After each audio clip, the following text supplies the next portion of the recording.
Uh-huh. Alright, I fixed it. I fixed it. There we go. I fixed it. There we go. We heard sound for a second. Well, you hear sound now, right? Yup. Yup, you hear sound now. And like my dad, it was gone. Yup. There we go. We good. We good, right? Yeah, we good. He sounds, yup, great. Great. Okay, so I'm gonna like my own stream, because why not? Hold up. It's really hot. I need to do something real quick.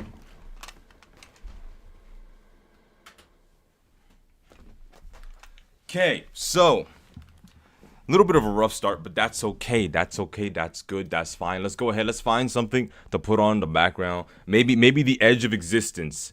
The Edge of Existence. Kingdom Hearts Extended.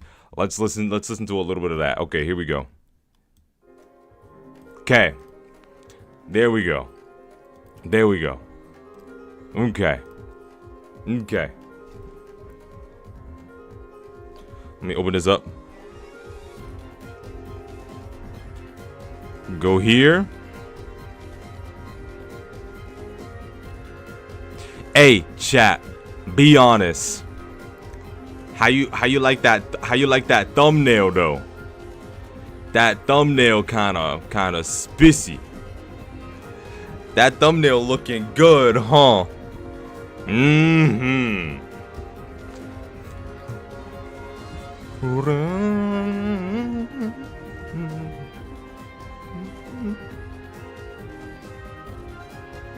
Hey, you should see the thumbnail that I had before that I'm gonna make for the video. Well, guys, let's have fun. Yep, let's have fun. At 6:30, we're gonna start. We're gonna be bringing a bunch of people in. Oh, I should probably actually hold up. There's something that I do indeed need to change. There is indeed something that I need to change. Hold up. I have to edit something real quick. Okay. Open the studio. Give me a second. Give me one moment.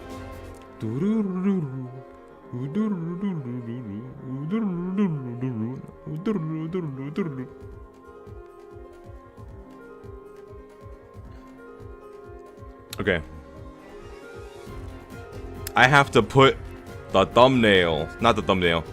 As a graphic designer, it's good. Hey, I like that. Other Shiroko is always cool, so I approve. Shiroko Terror is peak.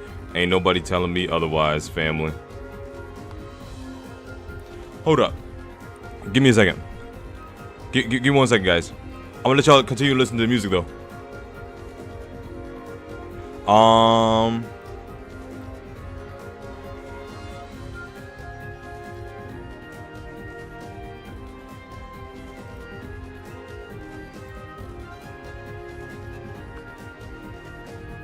Jam out for a little bit. I'm fixing something.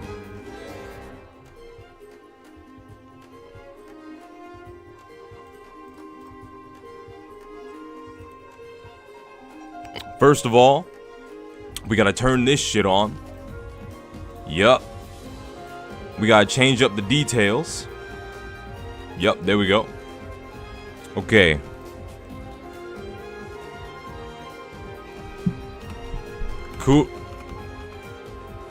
Kuro Games. Punishing Grey Raven.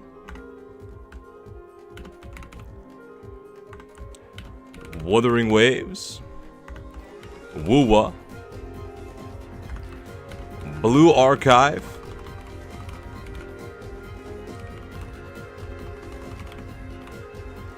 Blue Archive.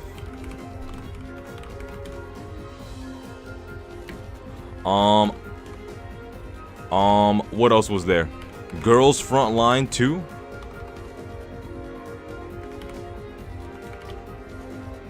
To Exilium and Girls Frontline.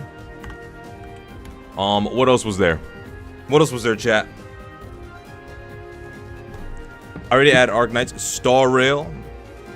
Star Rail. Honkai Star Rail. Honkai Impact 3rd. Yep, I added those. Oh yeah, I recently read Blue Archive Volume Final back in October's peak story. Yeah, it has a peak story. Hi Regasha, how you doing, my man? Hey, what's up? How you doing, bro? How you doing? I hope everything doing good. What else is there? What else is there? Oh, Ether Gazer. Limbus Company. Reverse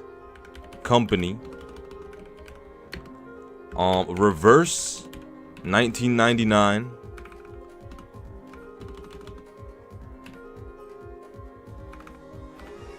What else?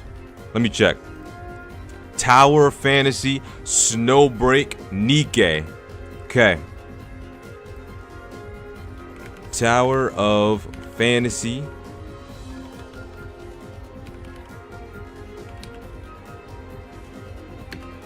Snowbreak.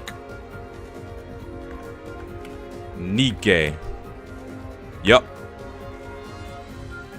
There we go. All right. Yep. All right, let's go ahead. Let's turn this monitor back on. What's up, chat? How's everybody doing? Everybody. Oh, ZZZ, you're right. We cannot forget Zenless Zone Zero. Give me a moment. We gotta add Zenless Zone Zero. Okay.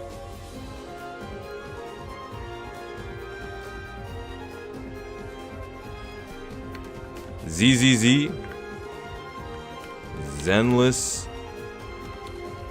Zone Zero, ZZ0. There we go. Now we're done.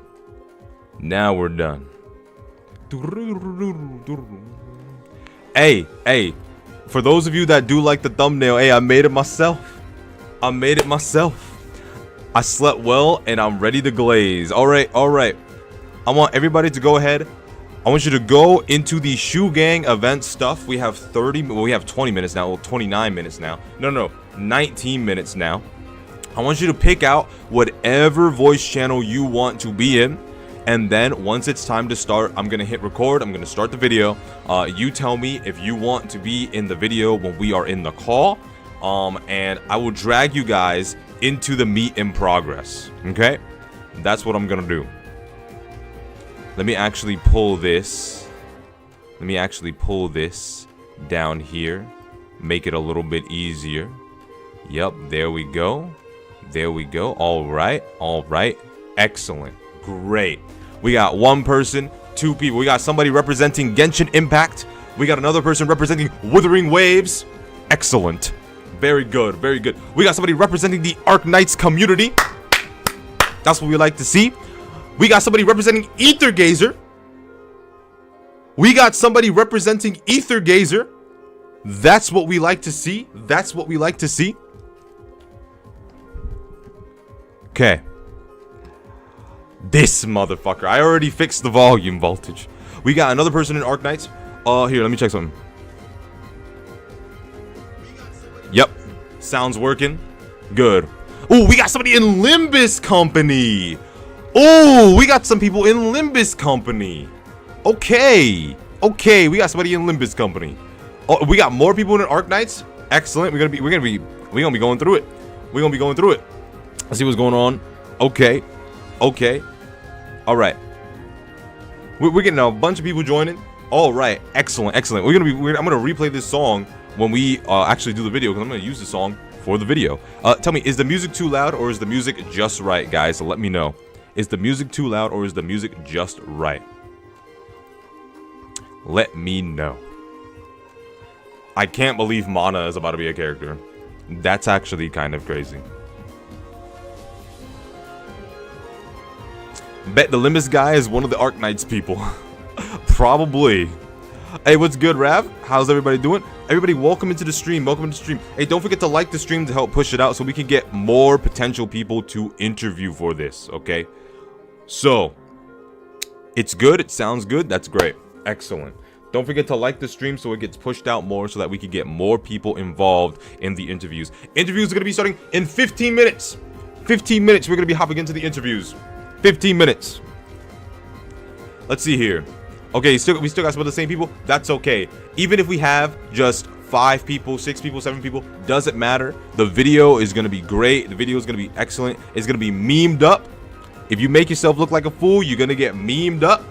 All right, keep that in mind. Keep that in mind. But don't tell me I'm the only one doing Genshin, bro. Probably. So do I just join the game VC? Yep. Okay, so here's how it goes. Here's how it's gonna go. So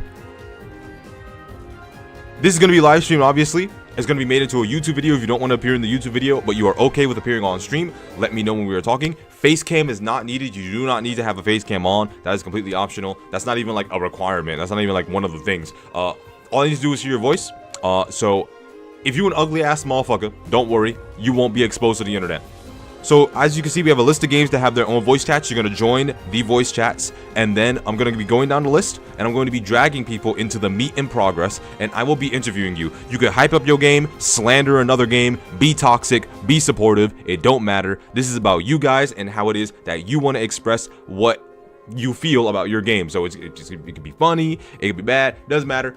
Just as long as you're having fun, be entertaining. Try and convince me, this motherfucker, try and convince me that your game is the best or another game is trash, okay? So that's basically gonna be it. That's all you need to do. Just join. Ragashu, can I type my answers when you're interviewing us? If you want to do text chat, you can do text chat if you want to. Time to glaze PGR. Hey, that's what we love to see. That's what we love to see. There is a text chat, event stuff chat. If you are being interviewed and you want to text me, and you want to text your answers, put it in the event stuff chat, okay? As a little sneak peek, we have the You Laugh, You Lose meme submissions for when we do the You Laugh, You Lose. However, the next event that's going to be happening after this one is going to be Comedy Night, which is going to be happening, I believe, on the 20th. Comedy Night is going to be on the 20th, so you guys will be joining the waiting room, and you will be being a comedian. You will be doing your best with memes or whatever the case to make yourself seem funny. And then after that, on the 23rd, we are going to be doing the You Laugh, You Lose. Try to make Ragashu, leader of the Shu Gang, laugh, and you can earn some money if you make me laugh for the You Laugh, You Lose community event. These are the events that we have lined up so far right now. Tonight is the Gacha fan interviews. So make sure you come packing with some heat about how much you love or hate a particular Gacha game. We got a good amount of people. We got a good amount of people. Indeed, we got a good amount of people. All right, less than 20. We're gonna be making this video in less than 20. Let's see. All right, time to glaze CPR. Don't know how the dragging will work with mine because I'm in Discord on my PlayStation. Yeah, I could just drag you. Oh yeah, if you have to, you can switch to your iPad. Genshin is a masterclass of writing, better than Game of Thrones by miles. Okay. Can't wait to hear how you gonna explain that. Can't wait to hear how you gonna explain that.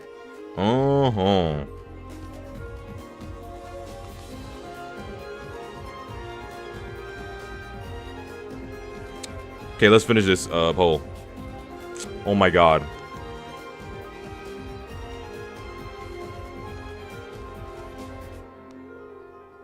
Okay.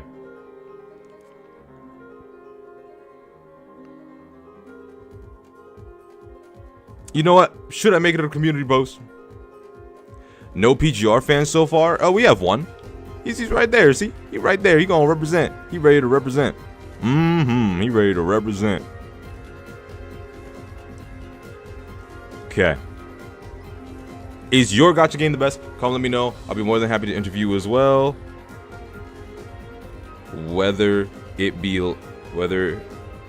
love, support, or slander, we are doing gacha. I feel like we have a good roster here, though. No, I'm not gonna make it a community post. We have a good roster here. We have a fairly good roster here.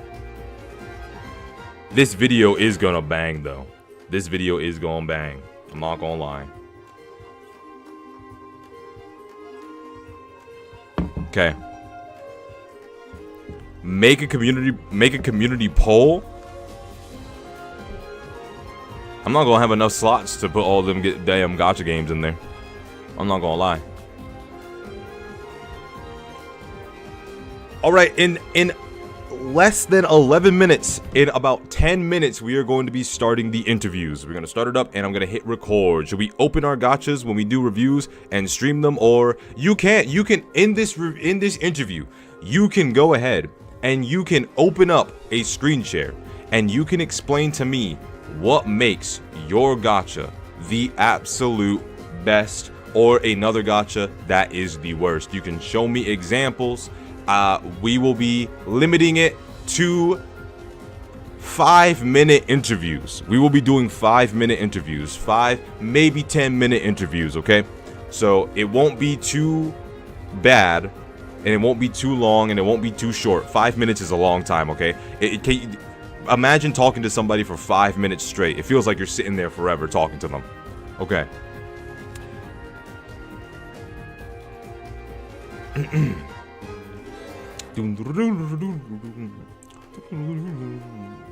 Yeah, you can type there. And it's gonna be funny. The reason why I have this here so that other people can type is so that while you're typing your answers, other people can just comment on it and just talk as well. So who knows what may happen? Will people start playfully roasting one another? Will people try to shoot your points down? Who knows? Whatever happens, okay? Preferably, I would prefer if you have a mic, but if you really can't, then type in the event stuff chat, okay? Just type in the event stuff chat.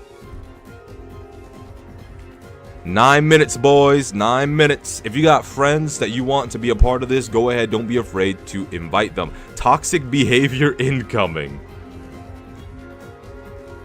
Hold on a second. Roles. I'm gonna make you a traveler. I'm gonna make you a traveler because you are in the Genshin VC.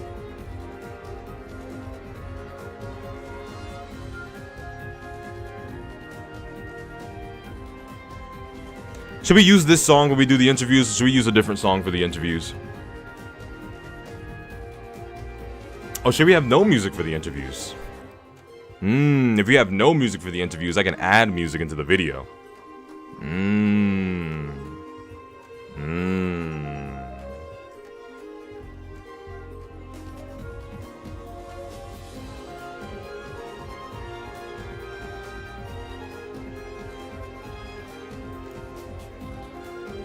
You know what? I'll use this song for the beginning, and then I'll cut the music off. It pains me Nanami will replace Alpha CW. I still think CW is the best lightning character and cannot be replaced. There ain't no such thing as a character replacing another character on your team if you love the character enough and you don't care about playing meta. As long as you love the character, just keep playing the character. No music so you can add stuff. I'm just gonna add music for the beginning part. This song is nice. It is a nice song, isn't it? It is a nice song. My Arknights on PC was updating. Pain. Insane. That is insane pain. Well, well, well, Devil. Looks like you're going to be the first one. You're going to be the first one that I'm going to interview, Devil. How do you feel about that? You're going to be the forefront of the interviews. You're going to be the forefront of the interviews. Would you look at that? You're kicking off the show. You're starting us off.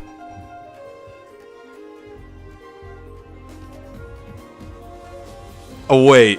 Why? Oh, you're wondering why? It's because you're at the top of the list. Baby girl, you're at the top of the list. Wuthering Waves is on top. What you talking about? And then it's gonna be Rav. Then it's gonna be Silent. New type. Don't even remember the name. And then Topat. And then Jazz. Amora.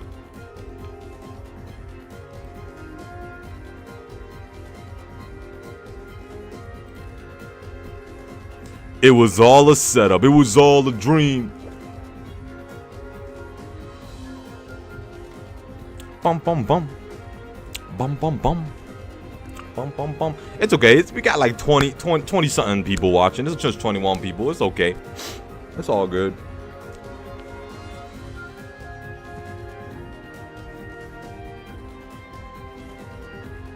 I'm actually excited. Are you guys are excited as I am? Because I am very excited about this. Very, very excited indeed.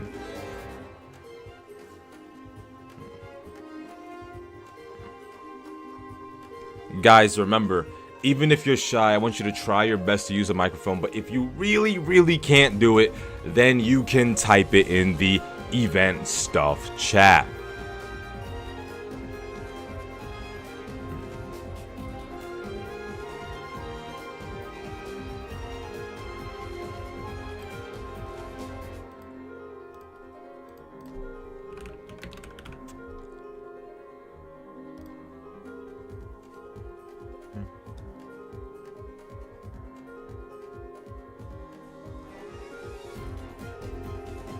Very interesting stream. Welcome, Enderlord. Welcome, welcome. 5 minutes, guys. 5 minutes. Make sure you have everything that you want to do set up. We are starting in 5 minutes. This is the last roll call. If there is anybody that is in the stream chat right now, because I know that Raiden Shogun is the best character, even better than Alpha Easy.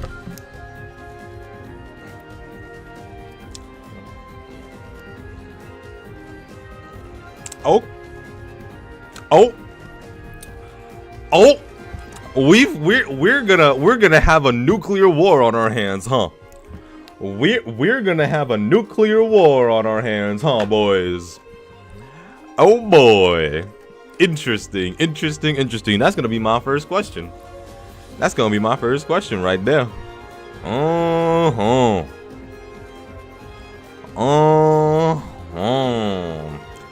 It's gonna be interesting. He's coping. Insane. Y'all roast me as hard as possible. I don't think you want that. It's roasting shoe session time. Okay. This is just gonna go from Gacha interviews to why we hate Ragashu, huh? Alright.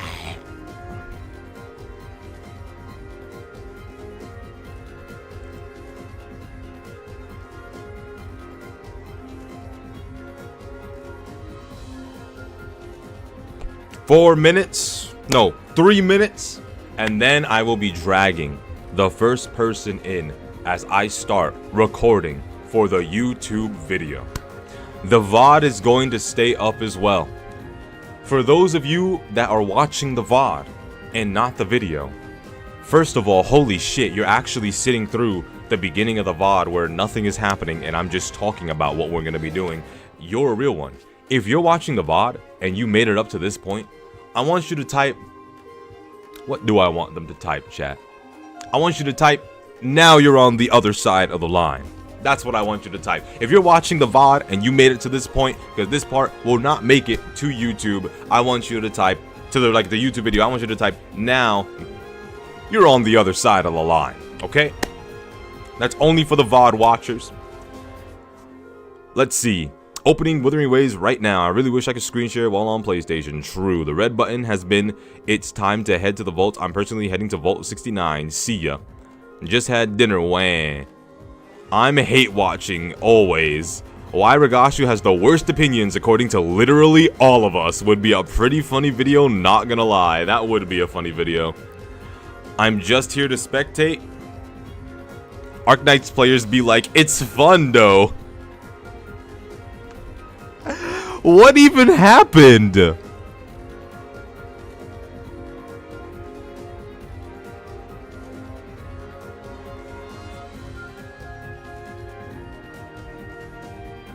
What is that?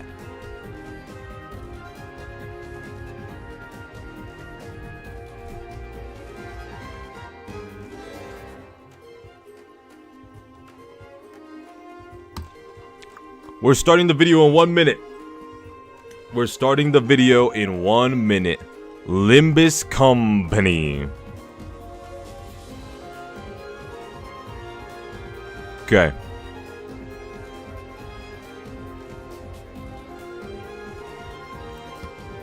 Okay.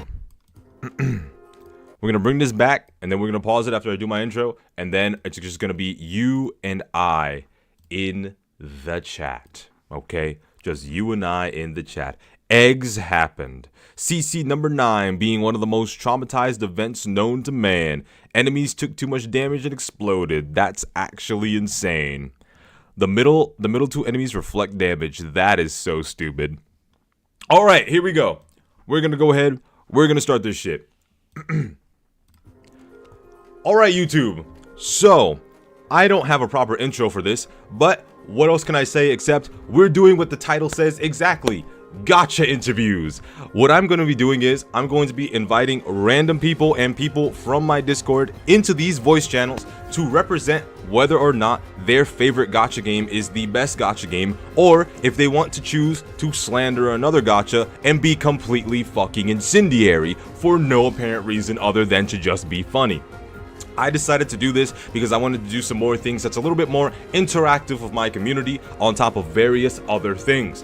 I want to hear you guys' opinion. I want to see if you guys will be able to have the mental capacity to answer questions, or if you're just gonna be dumb and just laugh and giggle or just make jokes. Whatever the case, I'm gonna appreciate it, I'm gonna love it, and I am looking forward to seeing whether or not you guys are gonna be able to convince me that your gacha is the best gacha, or if you just want to talk shit about any of these other gachas. As you can see, we got a couple of people already, and I'm actually kind of relieved that not every single one of these voice channels is filled up, because this video probably would be 5 hours long. I'm going to be interviewing each person for around 5 minutes. You guys are going to explain to me exactly why your favorite gacha is the best gacha. We have Wuthering Waves, Punishing Grey Raven, Genshin Impact, Honkai Star Rails, Endless Zone Zero, Honkai Impact 3rd, Arc Knights, Reverse 1999, Blue Archive, Limbus Company, Snowbreak, Containment Breach, Nikkei, Gatis of Victory, Azure Lane, Tower of Fantasy, Girls Frontline 1 and 2, as well as Ether Gazer. I will be dragging people into the meet in progress, and you will begin to explain to me why your favorite is the best. I feel like that was a really good intro. Let's go ahead and let's drag in the very first person we are going to be dragging in. Hold on, let me bring you down into here real quick. Okay. Oh, gone. Damn. Oh, she's gone. Devil is gone. Devil has disappeared. Devil is no more. I accidentally dragged her out of existence. Jesus. Hey, Devil, you can't join Meet in Progress, can you? It doesn't work? That's crazy. We might have to move on to the next person. You know what? For the time being, we're going to move on to the next person. Punishing Grey Raven. We're going to be talking to Rav. Let's go ahead. I'm going to drag you down here into Nikkei real quick, and then I'm going to drag you in here. Hello, Rav, my good sir. I see that you are representing the banner of Punishing Grey Raven. Are you there, sir? Is your microphone functional, my friend? Let me also check if my mic is fine. Devices. Hello? Hello? Hello, welcome. Is my microphone fine to you? It's fine, yeah, it's fine. Okay, cool. Double check. Cool. All right. So, Rav, I see that you were in the Punishing Grey Raven voice channel, and you were waiting for this interview. I see that you have a live up. I'm going to click on this live stream to see exactly what it is you got. Ooh, I see that you've got some nice beach action going on. Rank 122. Very good. So here's my first question, my friend. How long have you been playing Punishing Grey Raven? Since release, but I did start on China. Though when I heard that global is coming, I just dropped China. So you prefer to play on the global server rather than the Chinese server? Why? Yeah, because sorry interrupting you, but no, it's fine. I like to understand where I'm clicking instead of like any pop-up like appears. I have to like screenshot it and then translate it, see what it is. Yeah, that definitely sounds like a huge fucking problem and annoyance. Okay, so would you say that you're a day one player, or you started? Which patch would you say that you started at? And Day one. Day one. Okay, so as a day one player, how do you feel about Punishing Gray Raven from the beginning all the way to how it is now. How do you feel about its updates, and who would you say is your favorite character, and what's your favorite update? So how I feel about the updates, like in general, Yeah, in I general. think the patches were going well, but it's too slow. Though Mm. now that we speed up, it's a bit too fast because it's like 3 patches in one. It's too much. And Mm. my favorite update would be the Selena patch, which is Echo of Arya. Mm. Also, my favorite story. As you can see, I like Selena character. Yeah, Oh yeah, of course. I see that you got all the works when it comes to yeah, Selena. That's yeah. She's like triple S and all. Let me flex. There you go. Only those two are triple S. damn. Okay, so she really is your favorite, huh? Yeah, I even got all the codings. That's insane. So what makes her your favorite character? Her story, it's just she suffered too much and she deserves to be loved. And I'm sure. Go back to the other Selena real quick. Yeah, I'm sure that you very much enjoy the thong strap that she has on, the thong strap action she's got going on with those shorts. Anyway, let's yeah. move on past your like for Selena. That doesn't look like Selena. Who the fuck is that bitch? Anyway, so when you're on PGR usually, what is the Yeah. main thing that you're looking forward to aside from just looking at Selena's beautiful face? As in, when I log in every time daily, Yeah, or aside from doing dailies, what would you say is your favorite activity to do when you sign into Punishing Gray Raven? I would say it's hard to say because there is a lot of fun things you can do on PGR. But Mm-hmm. my most favorite one would be Warzone, Mm. Mm-hmm. It and is good. then It's good after shit. Warzone, it's Norman. Norman, really? What about Norman that you like? Is it the multiple team deploys or what is it exactly? Norman is basically like throwing me into a challenge, and then I like give up. But on the next day, I just do it without thinking, and I'm like, oh, it was that easy.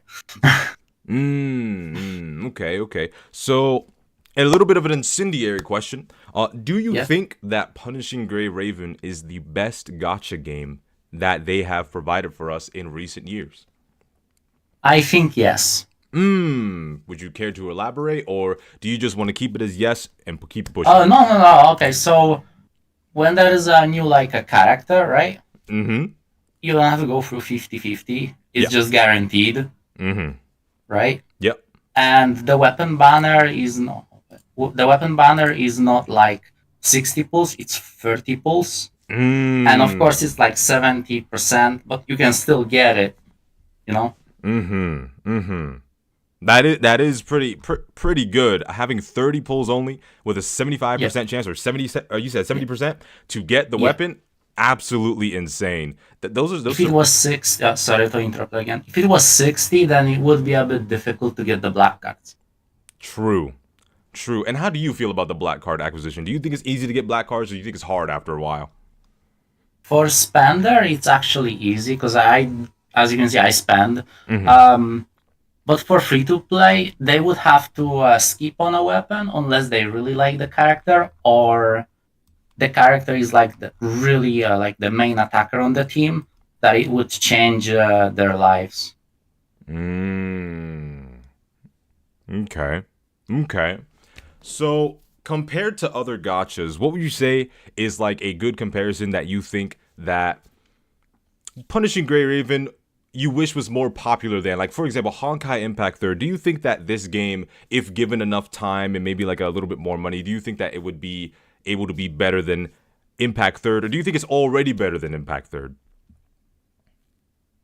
I think it's already better than Impact Third because PGR has mouse support, right? Where you Mm. can like move around with camera on with a mouse and like bind your attack to left click and dodge to right click, right? Yep. While in Honkai Impact Third, you can't do that unless you play on an emulator. Mm. Okay. Okay. Hold on, give me 1 second. All right. I'm getting some important news real quick. Okay. Okay, we're gonna have a special guest pretty soon. We're gonna have a special guest Hey. pretty soon, and it's gonna be pretty great. Okay, is there anything else that you would like to explain about PGR in general? Like, if you want to go on a rant or anything as like a final word before we move on to the next person. Yeah, okay. So if you try to play PGR, just understand that this game is built for not casuals.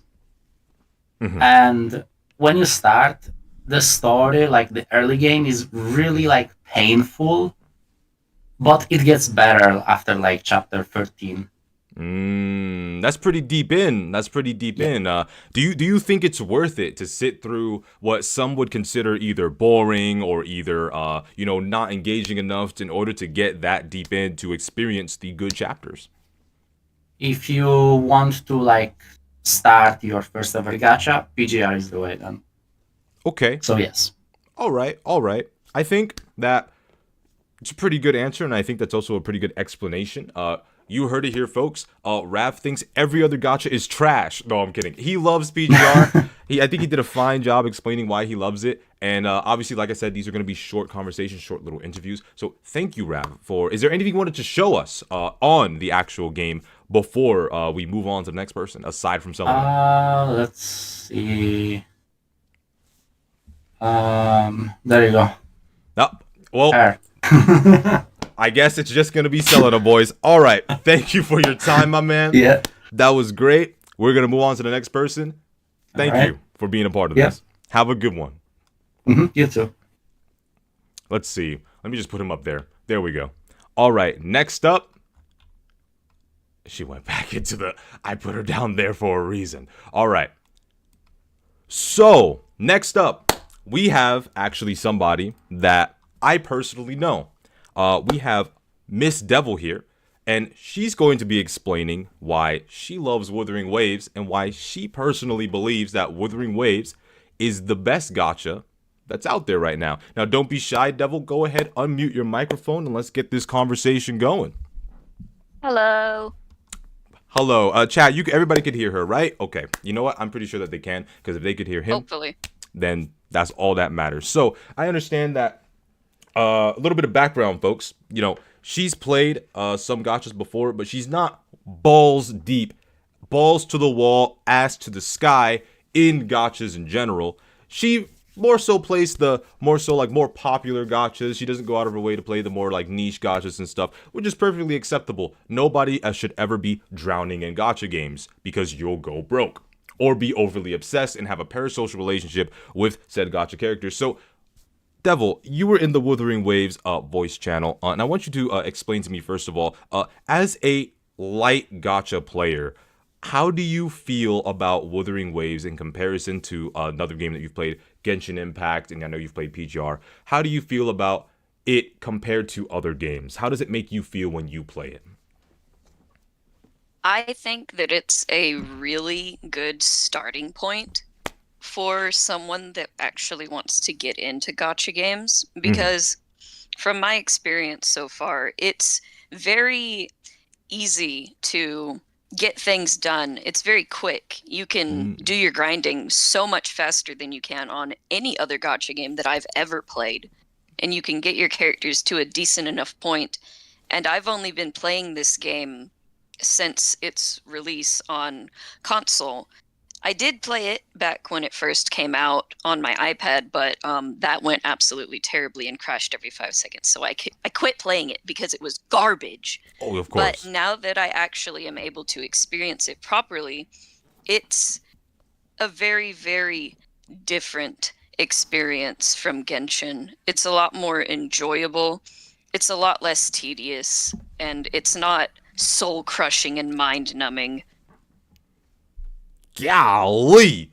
Well, came out swinging, ladies and gentlemen. Okay, so we've got not mind-numbing, not soul-crushing, amongst a plethora of other things. So what are some of the things that you would say that you really do appreciate aside from it being easy to grind and, you know, being it being easy to gather things and stuff like that, what are some other things about the game that like you particularly really like, that really clicked and resonated with you? Well, I love how generous the gaming company is. Kuro Games is a very, very good company about compensating their players for problems that come up. And they absolutely love showing their fan base just how much they care about them and listening to them whenever there's problems. And that is something that is very important and needs to be, you know, followed by other companies. You know, I wholeheartedly agree. I feel as though that a company that really goes out of their way to, you know, reach out and listen. You know, I have experience with companies that don't like to listen to their community. From somebody that plays more non-gachas than gachas. You know, companies like Bethesda, companies like Yeah. BioWare, Yeah. companies like what else is there? Ubisoft. You know, those non-gacha companies also have a habit of being incapable of fucking listening. And I feel as though I think we shouldn't blame Hoyoverse in its entirety for not listening to people, but I think we can blame a good portion of the Hoyoverse company for not being very good at communication. So there's that. Is Yeah. there anything that you, well, obviously you can't really show too much because, you know, unfortunately you cannot screen share. You are indeed on the PlayStation 5. She's rich, people. She has a PlayStation 5. And so as a premium PlayStation 5 player, how would you say the experience of playing Wuthering Waves on your $5 million PlayStation 5 is?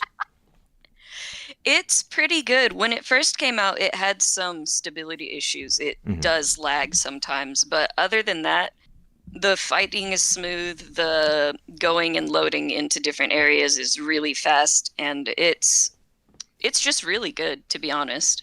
Okay. And for the sheer size of Wuthering Waves and for all the content that you've received, for comparing your experience, you can give an incendiary take if you want, or you can give a very light, very understandable take from your beginner experience for Genshin Impact and Wuthering Waves, because we both experienced Genshin Impact for the first time together when it first came out for the very first time. What would you say is the more pleasant experience on a personal level when you played both games for the first time? Well, when Genshin Impact first came out, it had a lot less content than Wuthering Waves has at the moment, since it came out on PlayStation after it had already been on mobile and things like that for a long time. And so it's a little bit difficult to determine which one is more pleasurable, which obviously it would be Wuthering Waves because I have so much more content that I can do. All of the mechanics are well and thoroughly polished already, and it's not, I don't have to sit through the gaming company trying to figure out what they want to do for the game. They already have everything figured out. So my last question is, do you think that since you played PGR, do you think that you feel a little bit of Punishing Grey Raven and Wuthering Waves, and do you feel like, you know, more people should probably thank and maybe even try out Punishing Grey Raven for Punishing Grey Raven being able to essentially walk so Wuthering Waves could properly run? Oh yeah, 100%. I really like Punishing Grey Raven. I'm not really a good enough like a player of it. I wouldn't say good enough. I haven't played enough of it to like give it like proper like, oh god, what's the word that I'm looking for? It left my brain. Oh no. Proper judgment, proper I can't do it rating. enough justice. Okay. But because I didn't play through the story, PGR is one of those games where you can literally just log in, do some Warzone stuff, never touch the story, and get to like rank 80 because that's exactly how I did it. I barely touched, I didn't even get past chapter 2 in Punishing Grey Raven. So there's that.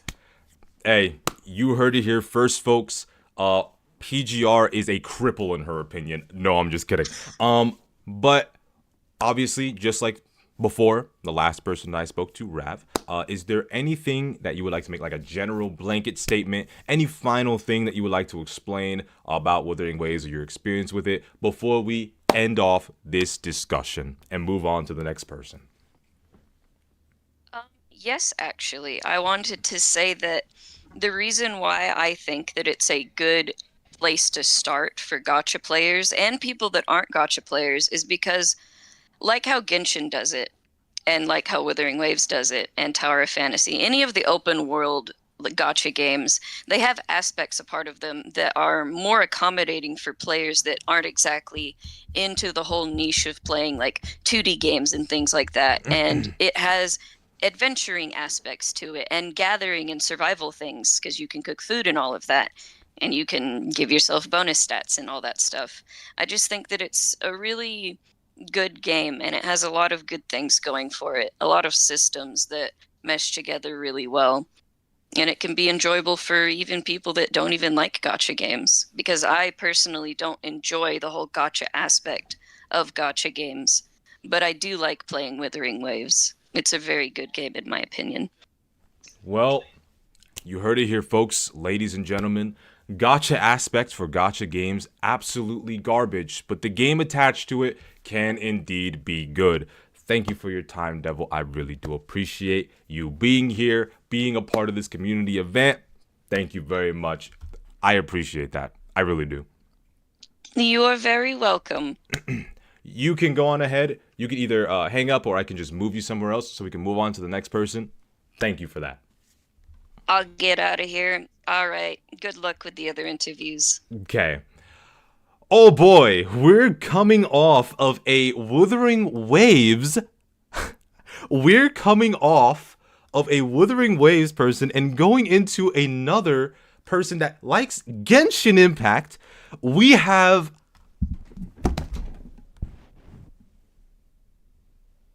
Paimon Lover. We have Paimon Lover, who's about ready to explain why they love Genshin Impact. Silent, don't worry, we will indeed get to you. I do want to see what Paimon Lover has to say about Genshin Impact. Let's go ahead. Let's move him in here real quick. Paimon Lover, are you there? Paimon Lover?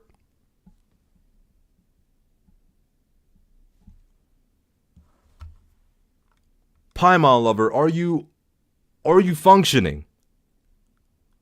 I'm receiving DMs from Paimon Lover. We might be receiving some technical difficulties. Hello, can you hear me? Yep, there we go. Paimon Lover, there you are. Welcome. Here we go. It was a mic issue. I don't really know what's going on here. Okay. So, Paimon Lover, it's okay. No need to fret. So you joined this community event so that you can explain why you love Genshin Impact. Oh, okay. So Paimon Lover, why the name Paimon Lover? Would you say Paimon's your favorite character? I mean, if you really think about it, everyone should like Paimon. To be honest, she saved us from the water in the beginning of the game. So, and she's been with us through our whole journey. So she's a really good guide. Yeah, very very interesting, good character. I really like Paimon. Do you like Paimon? You bring up a lot of good points. I think Paimon's a pretty okay character archetype. I can't say that I'm the biggest fan of Paimon, however. What do you mean by archetype? Talking about her curves? No, just other small characters that travel around with the main companion. I think that she plays an okay role. So Paimon Lover. So if you like those type of characters, you like Paimon. How do you feel about Abby from Wuthering Waves? Then, you should, who the fuck's Abby? Abby is a character, a small character that travels around with the MC through their journey. and also can speak with them and help them sometimes, just like Paimon. Oh, I see chat is saying quiet and echoey. Is an audio problem? Is something going on? I I, I don't know. I'll turn you up a little bit, see if that works. Okay. All right. All right. Does that help, chat? Does that help? Well, Sorry, I mean, my bad. Go ahead. It's okay, Paimon lover. Just calm down. Maybe it's the echo from my headphones because I'm too close to the microphone. Okay. Okay. Let me go ahead. Let me turn this down a little bit. So yeah, Okay. what's your opinion on Abby then? Probably. When did is this Wuthering Waves? Yeah, she's from Wuthering Waves. The game that just came out like 6 months ago, 7 months ago. Yeah, just roughly about. Oh, so like a Genshin clone, pretty much. A Genshin clone. They're definitely in the same genre, but I don't know if I would consider Wuthering Well, Waves a Well, Genshin what do you game. do on Wuthering Waves? Like, do you fight stuff in open world? It's an open world game, right?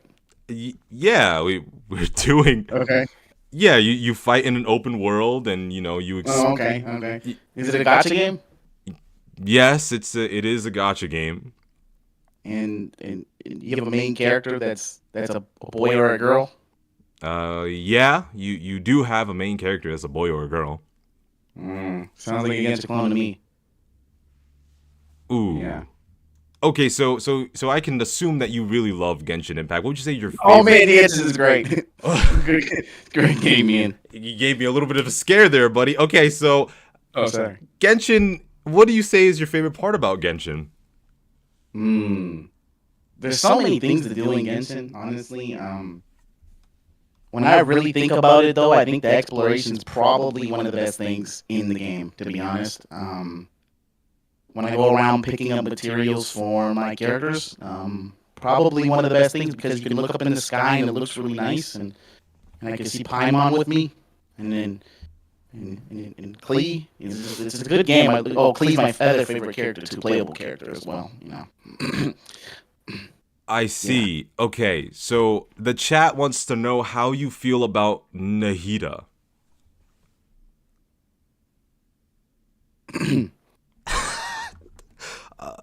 How old is she?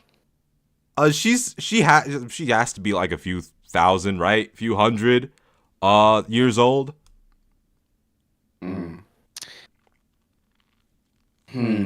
I think the feds are watching, so Nahida is a terrible character. Oh, you're afraid of the feds. Oh, okay. Understandable. So I assume your real answer cannot be shared or stated publicly. I mean, that's my real answer. And, I just don't want to get canceled on social media, But I think the character's good. I mean, I don't have like a little kid fetish or anything like that. The character's really cool. She's an Archon, so she's like really strong. So like, but no, I don't like kids. I promise. So, okay. Very, very good. Very great. So how long would you say you've been playing Genshin Impact? Oh, fuck. Since the game started. Good. That sounds great. I'm glad that you're enjoying it. Who's your, aside from Paimon, who's your favorite character? To be honest, probably the what's his name?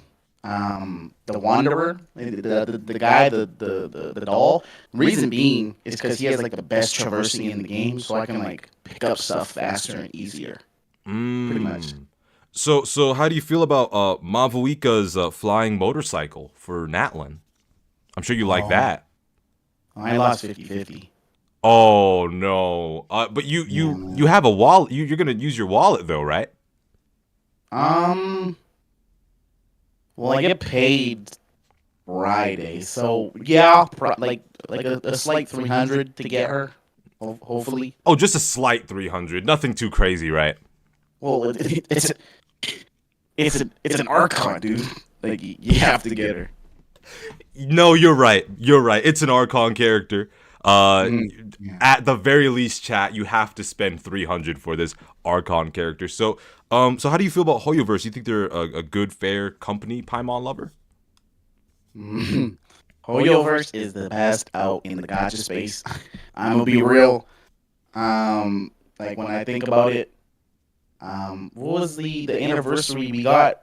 Like really generously, we got like 30 polls for our anniversary, the first anniversary. I mean, I don't know what everyone was making a big deal about, talking about 3 polls. That was misinformation, but yeah. Oh, Like so all you had to do was just play the game to get the 30 polls. You know, I mean, it wasn't given to you like right off the bat. They obviously want you to play the game, but you know, you just gotta like grind some events, do some of the story, and you get 30 polls, easy peasy. that makes sense. That makes sense. So, you know, those 3 polls in the mail, it was just like a little sprinkle. You know, the real anniversary was playing the event all along. Yeah, exactly. And then you know, for all you broke fucks that just keep asking about like free stuff, like either get your money up or play the game, bro. It's that simple. All right. Well, you heard it here first, folks. Look, if you feel like you're getting screwed out of your rewards for any anniversary, then, you know, maybe you should just play the game a little harder, whip out your wallet, and make your own anniversary rewards. Buy one of the $49.99, $99.99 packs, and there you go.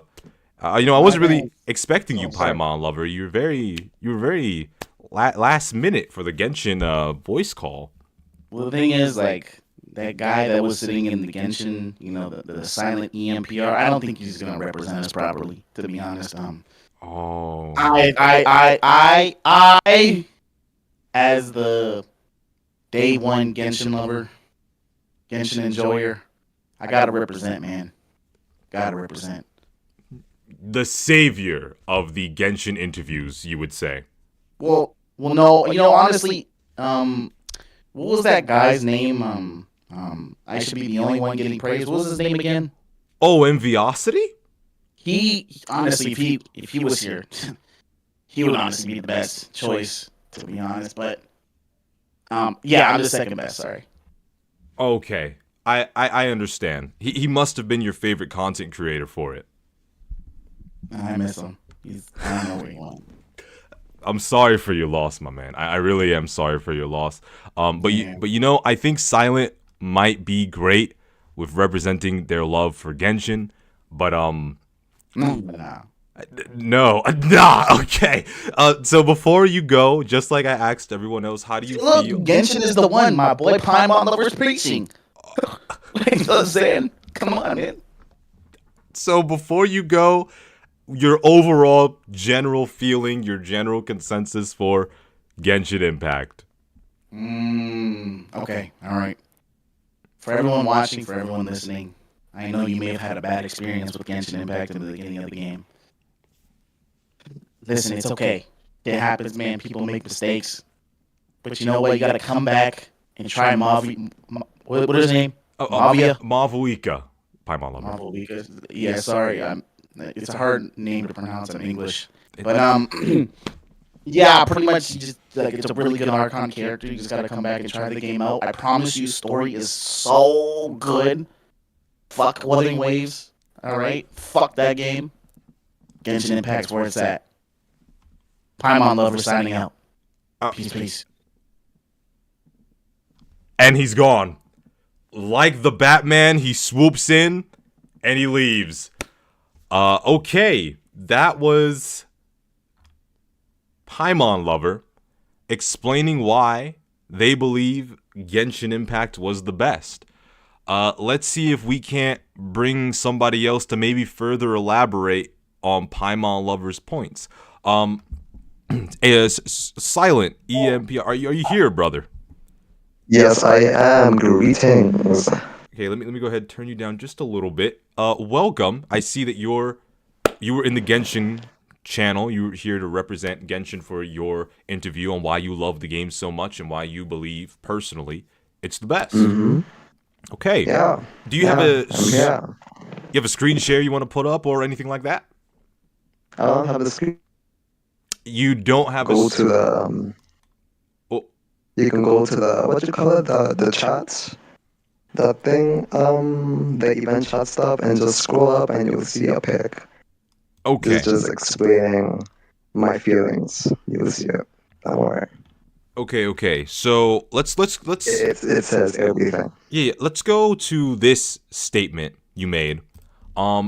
Because I know that Raiden Shogun is the best Yeah. character, even Yes, better you're correct. than Yeah. Alpha Easy. Yep. Would Yes. you like to elaborate on that? Well, it's got simple. You see, Raiden Shogun, she's a goddess. She's a thunder goddess. She's purple, bro. Purple is my second favorite color, next to blue. And the thing with Raiden, what's her name again? Alpha. Isn't she like sick with something? Like, can she like do anything about that? She's just there to look cool, but she can't do what Raiden does, bro. She's just not there Oh, okay. for me, bro. Oh, okay. Yeah. So, Yeah. Alpha being sick, you believe that, any sick cripple out there that can't even cure themselves compared to a Yep. literal god, Yeah. okay. So, Mhm. so this Raiden Shogun picture, Alpha trash, Yep. Rigashu Mhm. more like Rabichu.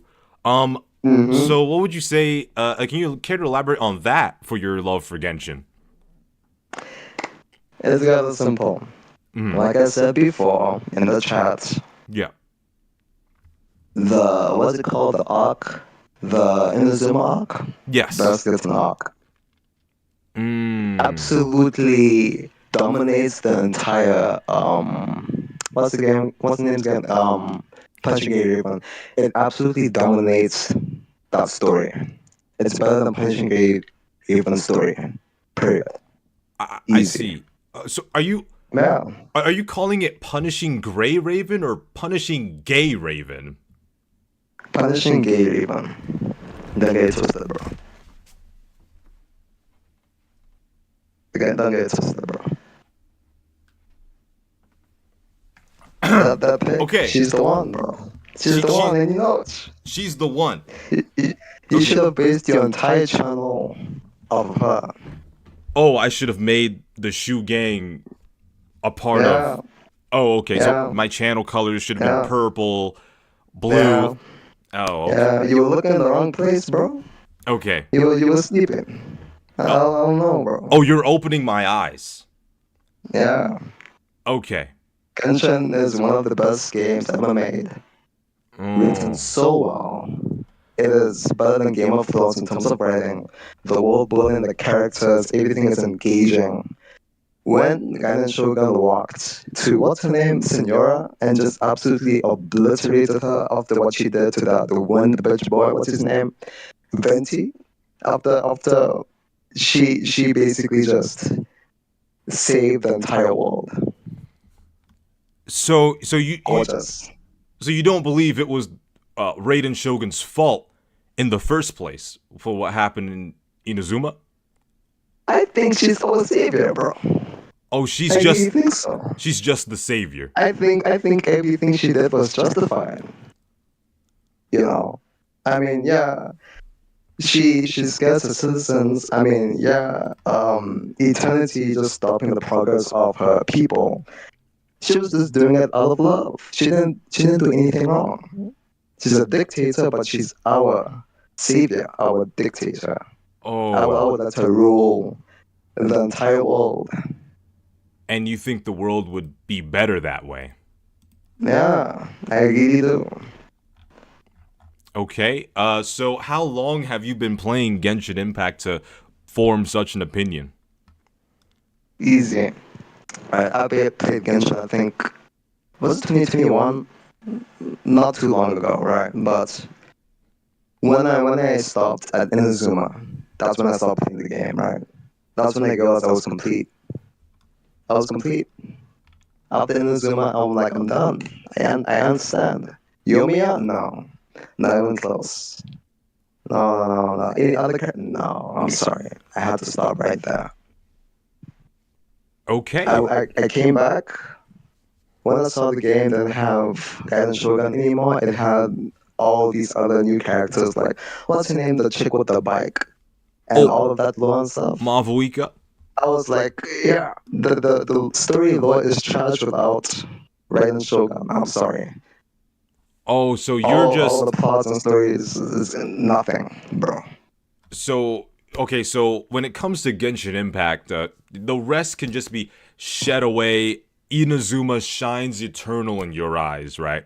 Yes, yes, it is.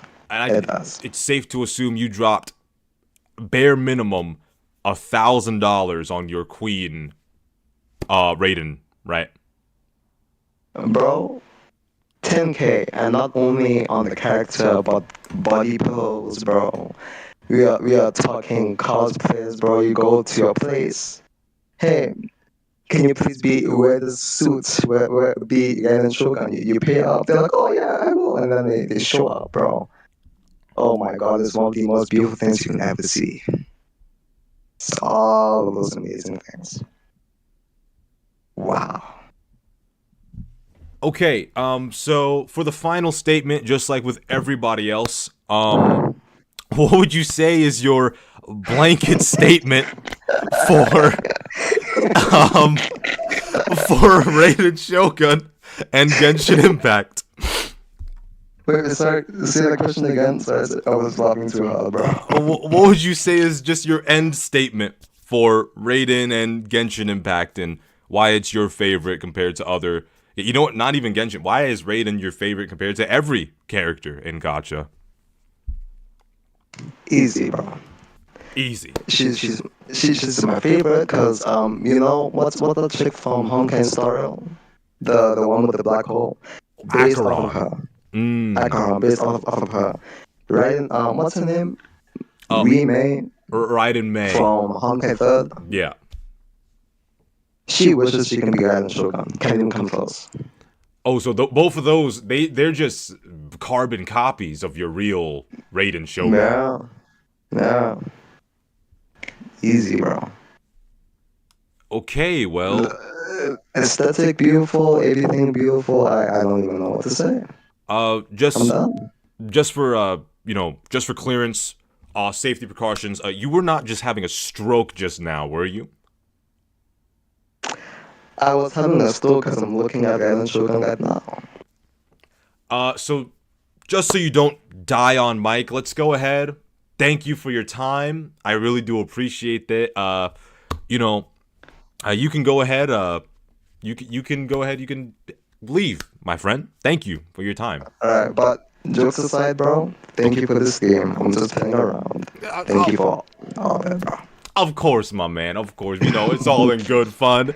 Thank you. You can go. Have a good night, bro. Have a good night. Oh my gosh. You as well. The story is not that good, bro. And so the colors come out. Hey. Honestly speaking, I fell out of love with Genshin after the Inazuma arc because I don't even know why I stopped playing the game. And then I came back to it. I tried to play it again, tried to have like free pulls and everything. I got there instead. I'm like, you know what? I'm done with Genshin. But Genshin, what it did for the gacha has actually been really surprising because it's what popularized the whole gacha scene. It made it more popular, more well known, and everything. Like the building blocks for all these amazing stuff we've got so far these past couple years since Genshin's come out. Yeah, sort of, But then you have games like Wuthering Waves, which basically improved upon everything of Genshin. And then you have other games that just are their own, great games, And yeah. All right, man. Well, thank you. Great laughs, great time. I'm gonna go ahead. Thank you for your time, bro. Yep, hey. Thank you for your time, for being here, making this event even more fun. We're gonna have to go through all these Arknights people now. Oh, yeah, you're gonna have to deal with that army break. Good luck. Thank you, man. Thank you. You know what? Have a good night. You too, man. You too. Okay, so we're gonna have to go ahead, and we're gonna have to go through all these Arknights lovers. We might end up doing it 2 at a time, because this is ridiculous. Alright. Let's go ahead, move him down. We're gonna do that. Topat, can you hear me, my friend? Are we? Are you there, my friend?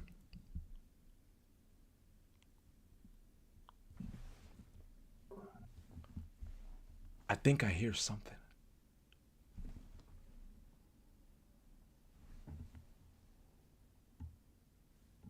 Yes. Oh, are you there? Are you there, friend? Can you hear me, friend? Well, my friend, can you hear me? Hello. Yeah, hello? You there? He might be going through some technical difficulties. Let's bring somebody else in here. Hello. Hello, yep.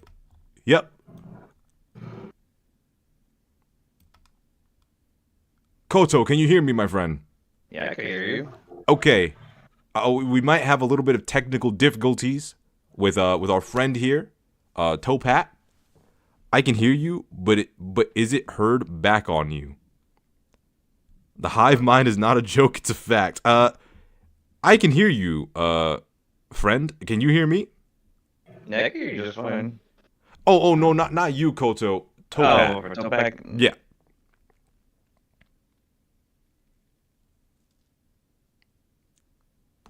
Okay, we'll come back to Mr. Topat. We'll come back to Mr. Topat. Koto, my boy, my friend, how you doing? Somebody. Doing good, and you? I'm doing great. This is somebody that's helped me, a good bit, along with plenty of other people. That has assisted me with Arknight stuff. So Koto, I see that you're there to represent and swing about the Arknight banner. So, how is it that you believe that Arknights is either the best gacha or your favorite gacha? In terms of... Wait, hang on. Let me close the door 1 second. In case. Okay. And if you have a screen you would like to share, you can go ahead and you can do that. Door's closed now. Alright. I had to make sure no one comes in. And ruins your Arknight's manifesto explanation, correct? Pretty much. Okay. So, in terms of playing gachas, I played some gachas from Hoyoverse, and I played some gachas like Limitless Company, and before that, I mean, you ever tried Summoner's War? No, I have not. Yeah, it's also from that company come to USA. They made their own gachas, Summoner's War or Soccer Spirits, all that stuff. And those are also gachas. I had a decent roster in those games, but overall, it's pretty much what their games is. It's the same character, but with a different element, and they just do something slightly different. So it's like after a while, I left those places, and I saw Genshin. I remember seeing Genshin, but I never got in. I never dipped into it since at that time, Breath of the Wild was also a thing, so I had that one with me. Yeah. But when Arknights came out, I was there almost 15 days later after it fully released. And then ever since then, I've never stopped playing them. So, what would you say specifically attracted you to playing Arknights? Well, for me, it was mostly the gameplay aspect, since I enjoy doing tower defense games or RTS games like that from a bird's eye view like that, having like management pretty much. Okay.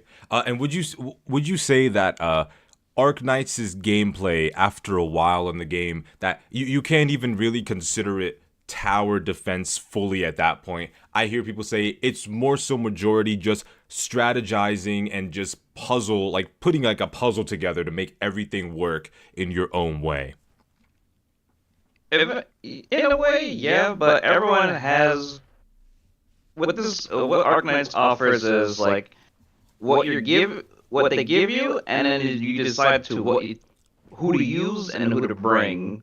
yes, there are some challenges like in like the event stages, like when you did Undertide. There are some enemies that do elemental damage, which you need an elemental healer.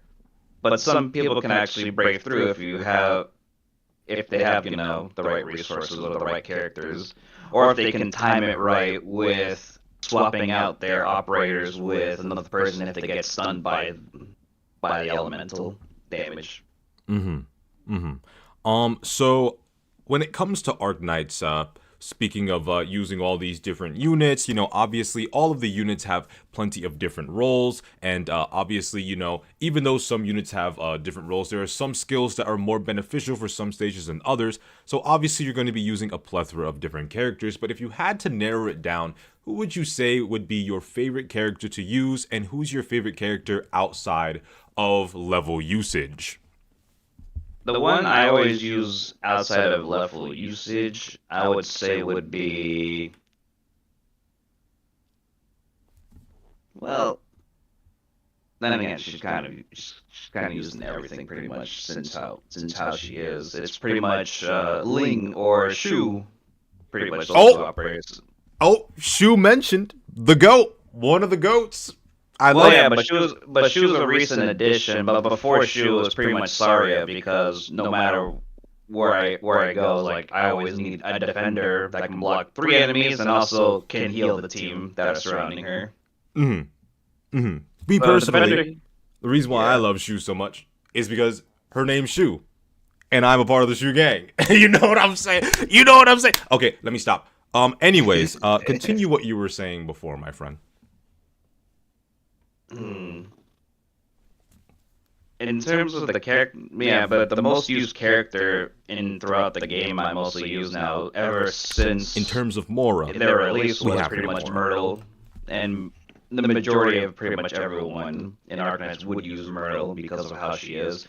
There is a power creep in this game, but for her, she's not power crept even to her 6 comparison.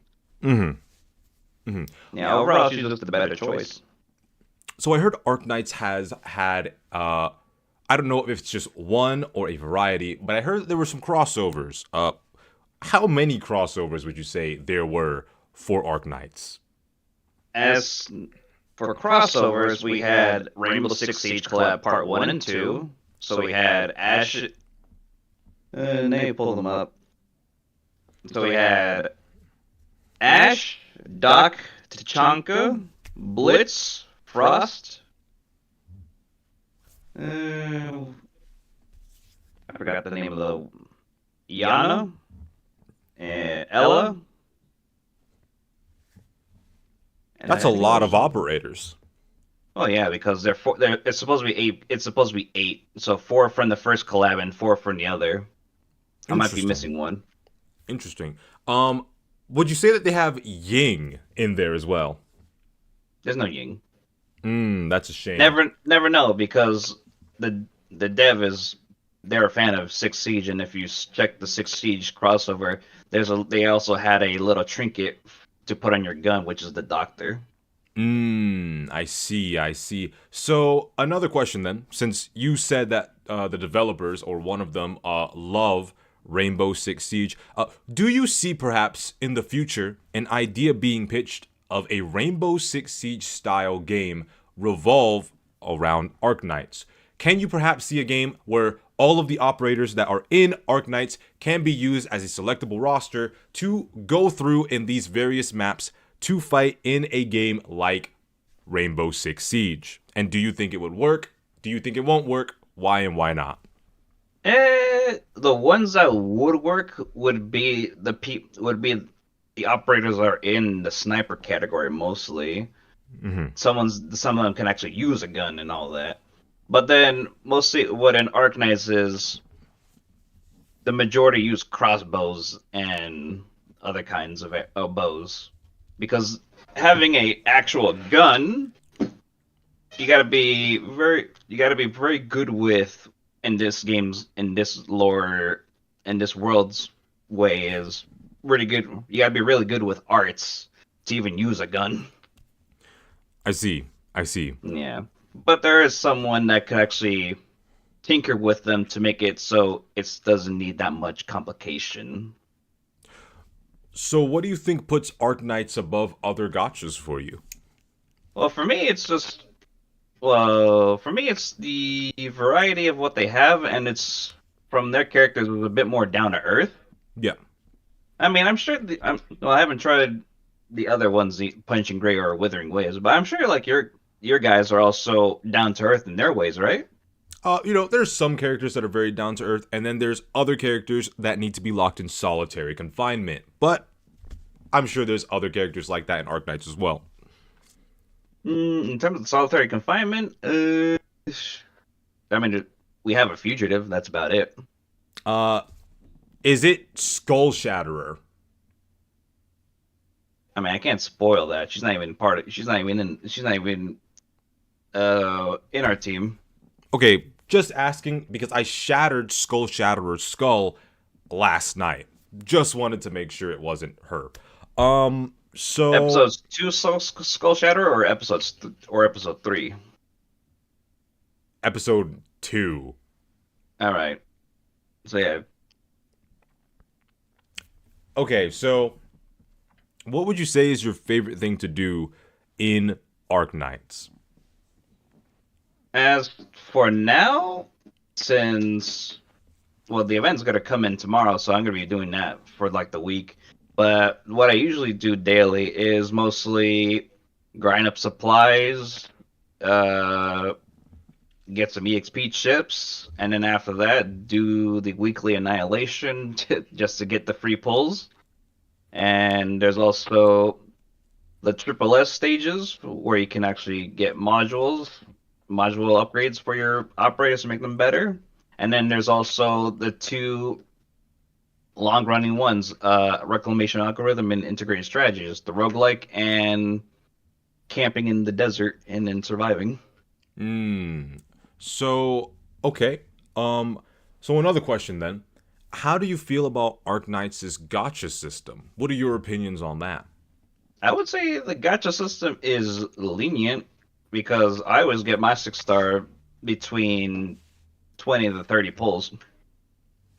Interesting. Interesting. And some people, yeah, but there are some people. There is always those people that are the unfortunate, like you get at 50 or you get at 60, but then when you do get the 60, you fail the 50-50 and you get the off banner, and then they gotta keep going and going. I had it like happen to me twice. That was in the beginning of Arknights when Chen came out. I was very unlucky not to get her a few times, but I was able to get her eventually. So when Arknights Enfield comes out, do you think you're going to be playing the original Arknights more or Enfield more? And do you think that Enfield is going to be adopting Arknights' gacha mechanics, or do you think it's going to be adopting a different gacha game's gacha mechanics? All right. So the first one, when Enfield comes out, I mean, it'll still be the same thing. It would just be a little bit different. I just won't be doing the two long-standing game types that they have as much, since I already got all the rewards from of Integrate Strategies 2 through 4. The fifth one's gonna come out eventually, but whenever that does, I'll just I'll just grind through that and then get all that stuff done. Reclamation Algorithm, they reset the rewards every month, so that's not gonna be hard to do that either. But yeah, when Enfield comes out, it's not gonna really much affect me with Arknights, the base game. But in terms of gacha pulling, I would hope it doesn't become like what the majority is having the character and a weapon banner. Which, I mean, I'd done Zenless when it came out till December, and then I had fun, but then I don't know, the weapon banner just pushing me away from that stuff, because like sure the character banner is alright, but then also even the character banner is not even guaranteed you would get the guaranteed banner character. I was trying to get Jane Doe, I didn't get her 3 times.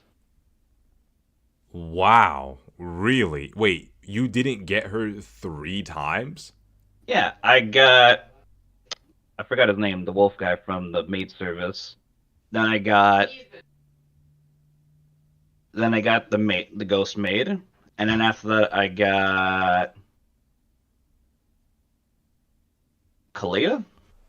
Kodo, my friend, I don't know how that's possible because there's 50-50 in that game. Yeah, and I lost the 50-50 3 times. But you would be on guaranteed the second time. Oh no, these were very close to each other. I don't think that's how that works. Unless you got Jane Doe on the guaranteed and then lost 50-50 after you got her. I still don't got her.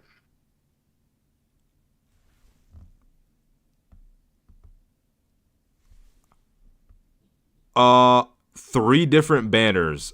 Lost 50-50 4 times. I think I might be a little bit lost here because once you lose the 50-50, you're guaranteed to get the character on your immediate next 5-star.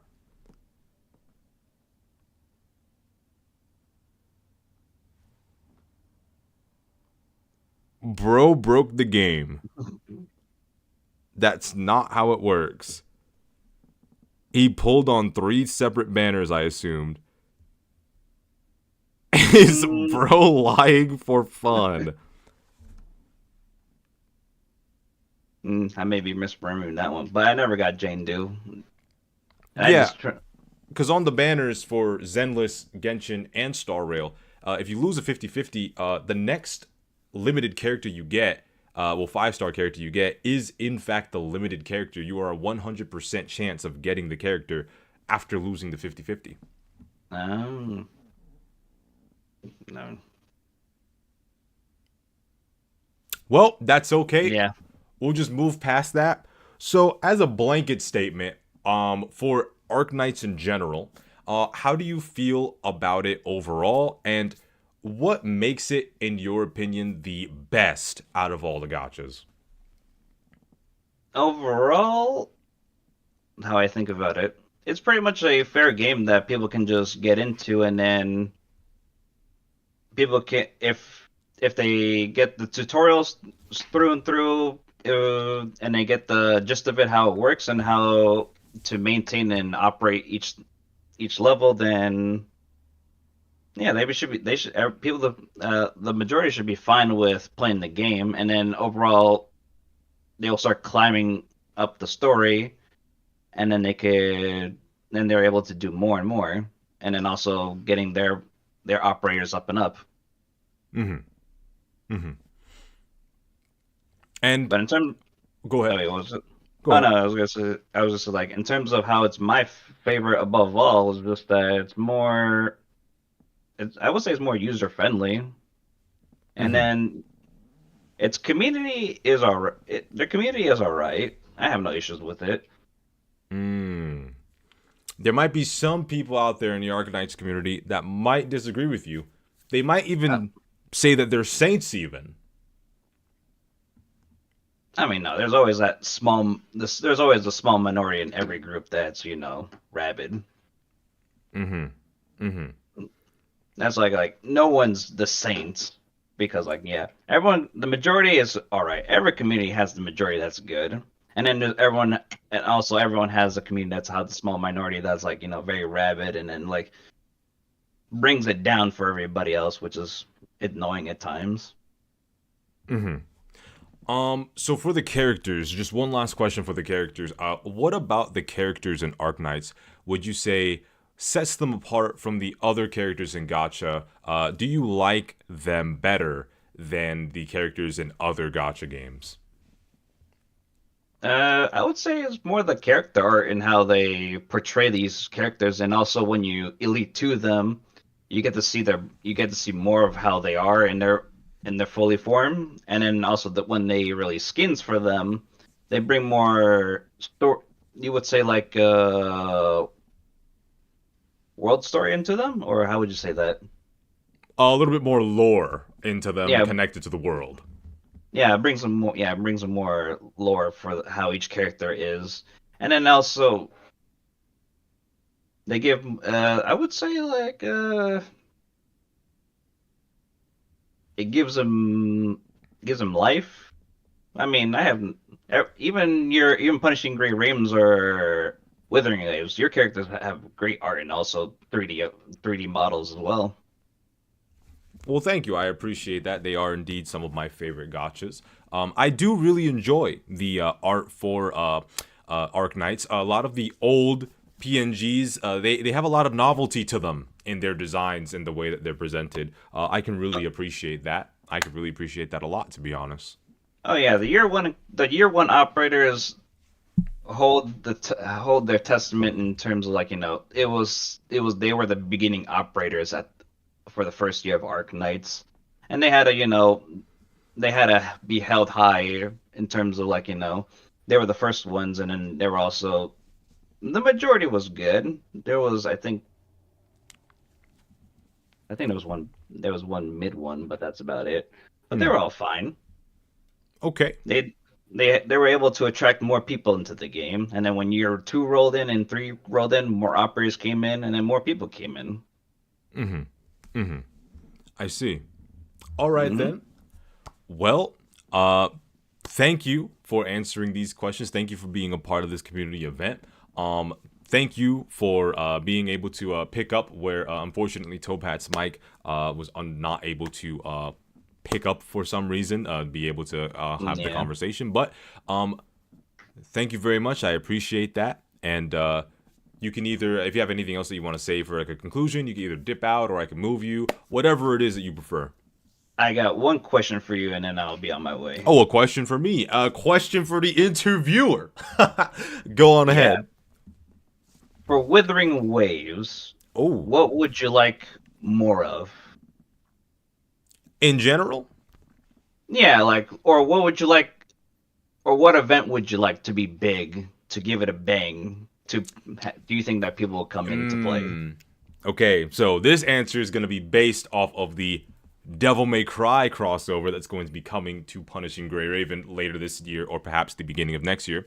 I want to see a permanent multiplayer edition added into Wuthering Waves where it is very similar to the Bloody Palace that is in Devil May Cry, where you go through these endless floors, see how high you can get, whether you do it Yeah, solo I've or seen with a that. friend. Yep, and you fight waves and waves of monsters and other enemies, and then eventually you fight bosses. And I feel like having that, especially if you add it as a permanent feature that you can play with friends, have a co-op leaderboard and a singles leaderboard, I believe that that would be a very good community thing to have, as well as just overall something to do when you no longer are able to grind for anything else daily. No, that's gonna be great for you because you're gonna be just on that Bloody Palace the whole streaming all that all day then. Oh yeah, I'm gonna be like, let's beat the record, boys. You know? Yeah. But I would assume like there's also challenges like how the normal Bloody Palace was, right? Oh, there would definitely be different challenges involved and things like that, of course. Hmm. I see. Wait, so how far are you in terms of updates to the original server? For PGR, Ye- right now we're on the Luna Oblivion patch. Chat, I believe we're like four-ish, five-ish patches maybe away from being fully caught up. Is that real? It should be around that number, right? I could be completely wrong because I don't remember all the updates, but it's around that number. All right. Well then, thank you for answering my question, and I hope to see if the DMC crossover would ever give you that. Oh, of course, and I hope to see the DMC crossover in Wuthering Waves in the future as well, to be honest. Yeah. Thank Well you, then, my man. no problem. I'll take my leave on this one, and then you can bring someone else in. I'm sure Topak is back in the group, so I think you can bring them in again. Okay, so for the Arc Knights people, we're going to be moving on to the people that only have one person inside the channels because going through all of you would not be fair to the singles people that are there because they would be waiting for a long time. So we'll go through these two and then get right back into the Arc Knights community. I hope you guys don't mind. But thank you for your time, Koto. You can go on No ahead problem. and you can dip. All right, Limbus next. Yep. Oh boy, let's bring in my boy Jazz. Jazz is, from what I remember, a very funny guy. Hello, Jazz. Can you hear me, my friend?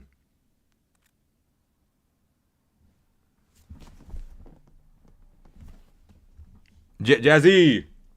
Oh, yo. Oh, there he is, boys. Jazzy, what's up, Jazz? How you doing, my man? What up? I Doing saw good, bro. that you were in the Limbus Company VC. Something that I was expecting, but not expecting to have someone like you in there. Somebody that's so chill, so cool, all that stuff. Why were you in the Limbus Company VC? Do you think that it's the best, or is it your personal favorite? Honestly, it's my personal favorite. I'm gonna turn you up just a little bit, my friend. Okay, there we go. All right, go ahead. Wait, just a heads up. I'm kind of feeling sick today, so if my voice is kind of scuffed, my bad. Oh, ain't no worries about it, man. I don't care if you came in talking about chocolate. I need some chocolate. Perfectly fine, my friend. So, okay, let me tell my gacha history, first of all. My first gacha game Exposition. was There you go. Arknights. Yeah, Arknights. I tried Genshin, it didn't click with me. Mhm. It didn't feel like Breath of the Wild, honestly. It felt completely different. Welcome back to me. Mhm. And yeah, I tried other gacha games like WoWa, PGR, a lot of gacha games I tried, but kind of dropped it because I didn't have much time honestly to play all of that since I was busy with Arknights and like Yu-Gi-Oh! Master Duel. Okay. So yeah, and okay, I played Limbus day one, but I did had a burnout for like 3 months or so. When I log in, I cannot lost my account. So I need to start a new account. So it's not even like a year old. Mhm. So my bad. It's all good. So you have any questions to ask about Nimbus? Oh, yes, I definitely have a variety of questions to ask. So, I tried Limbus. A lot of people were telling me, especially from the Arknights community, play Limbus Company, try Limbus Company, play Limbus, play Limbus. And so, I want to know, they kept on telling me about the lore. Lore this, lore that, the story's great, story's peak. So, I want you to go ahead and tell me, what makes the lore so peak in your opinion? Okay, so Limbus Company is actually a sequel of two other games made by Project Moon. Ooh. So the first game, okay, the other two games aren't exactly gacha games. They're games on Steam called Lobotomy Corporation and Library of Ruina. I don't know if you've heard of those. Have you heard it? No. I'm gonna search these games up. Library of Ruina. Yep. Okay, this is what it looks like. I see. Okay, I can see the resemblance. I can definitely see the... What was the first game? Lobotomy Corp. Lobotomy Corp? Yeah. Lobotomy Corporation. Ah, I see. Interesting, interesting. So, Limbus Company is a direct sequel of these games. Yeah. Okay. Okay, so both games are kind of different. So Lobotomy Corp is more of a base management game. Mm-hmm. You can like send people to do this task and do this task, like do this, not fucked up, like that. So Library Runa is a card game. You play cards, you do this, you do that, kind of like card games. Yeah. And Limbus Company adopted the battle mechanics from Library of Runa. It's kind of similar, but not in a way. Mm-hmm. So, lore-wise, it's so much to explain because there's. Wait, how do I see this? I'm not great at explaining stuff. I'm not the greatest representative of this game, but I'll try my best to explain stuff. So what happened is that during the events of the Lobotomy Corp, shit didn't go too well. Mm-hmm. No, Yeah. it ended with a boom, basically making shit turn back. And the whole place, which is the city, we live in a city, right? Yeah. The whole place is called a city, and the city has like 26 districts, and each district has their own like corporation, like W Corp, L Corp, T Corp, and each corporation has their own, their own. How do I say this? Like I said, I'm not good at explaining stuff. The Umbrella you need to Corp. ask me Oh, questions. I'm just kidding. Continue. Like you need to ask me questions, man. Okay, so just wanted to know the general reason why you think the story for Olympus Company was peak. So like give me an example of like something the story does well that you really enjoy from Olympus Company, because I could tell you're very excited about explaining this stuff. You started bringing up the past games and everything. So tell me what specifically in Limbus Company in the story that it does that makes you like it above other gacha stories. Okay, so the story is tied to the characters of each. Okay. In the game, you only have 12 labeled characters. Okay. Yeah. And each story is called a canto, which is kind of like a story, like an arc, right? And each canto is focused on that one specific sinner, and it would tell us, okay, how the hell did they get here? Basically, what's their past, or it tells about the sinners, because the first time we met, we barely know shit about them. Mm-hmm. So the more the story goes, the more we know about them, and pretty much I'm not gonna spoil you anything, so you gotta play it yourself. But the story just gets more peak and peak and peak, man. Like, how the hell can we top this? And then the next story comes up, oh my god, how can they top this? Story comes up, oh my god, how the fuck do we top this? It just keeps getting better and better. It's hard to explain, honestly. Peak cinema every update then. Mm-hmm. That's a pretty high, bold statement. Okay. So the gameplay is one of the things that really put me off from playing the game. When I first played it, I was like, okay, maybe I can try and like push through the gameplay or whatever, but I ended up finding myself no longer signing into the game. So what about the gameplay would you say you really enjoy? What aspect of the gameplay you enjoy? The tutorial sucks ass. They never explain shit to you. Even in Library of Ruina, they didn't explain shit to you. You're gonna have to like, fuck it, we ball. So in the first one or three cantos, you pretty much don't have to worry about anything. But as soon as you get to like canto 4, that's when you have to start reading, to start understanding, right? Because it gets hard. It's where the filter is. What's interesting is that Take your time. Take your time. Okay, so each sinners have an identity, right? Yep. So each identity have their own like unique ability, their own unique stuff. Yep. Like bleed, sinking, tremor, and you build a team using that specific status. Like my favorite one is sinking, which lowers your enemy sanity point. So the combat uses a coin system. Yes. So every time you get a heads, you gain power, and if you get a tails, you get shit. Okay. So if you each ID have not ID, each sinner have this thing called the sanity system, right? So the sanity system, you start at 0, and you go up to like 45 is the maximum number. And every time the sanity goes up, the chances of you getting ahead, raises. But if you go to like negative sanity, the chances of getting a tails gets higher. It's basically that. So what sinking does is that it inflicts lowers the sanity count of the enemies with sanity. That's one of my favorite I say gimmicks or shit. Mechanics. And also mechanics. Like I said, I get not good at explaining stuff. English is my first language, bro. I'm still It's all good. Yep. Take your time, my man. Take your time. You want me to screen share the? Sure. If you have something to show, just like I, told everybody else, if you have something to show, go ahead, share your screen. Like my bad if I'm like taking up time someday. It's fine. Don't worry about it. Let's go ahead. Let's watch this stream, boys. A stream and a stream. I remember this UI just a little bit. Ooh, he looks kind of cool. Don't like his hat though. Yeah, he's kind of a bit broken though. The whole meme. So this is the main menu. So okay. So these are the 12 playable sinners, by the way. This is the only characters that you play.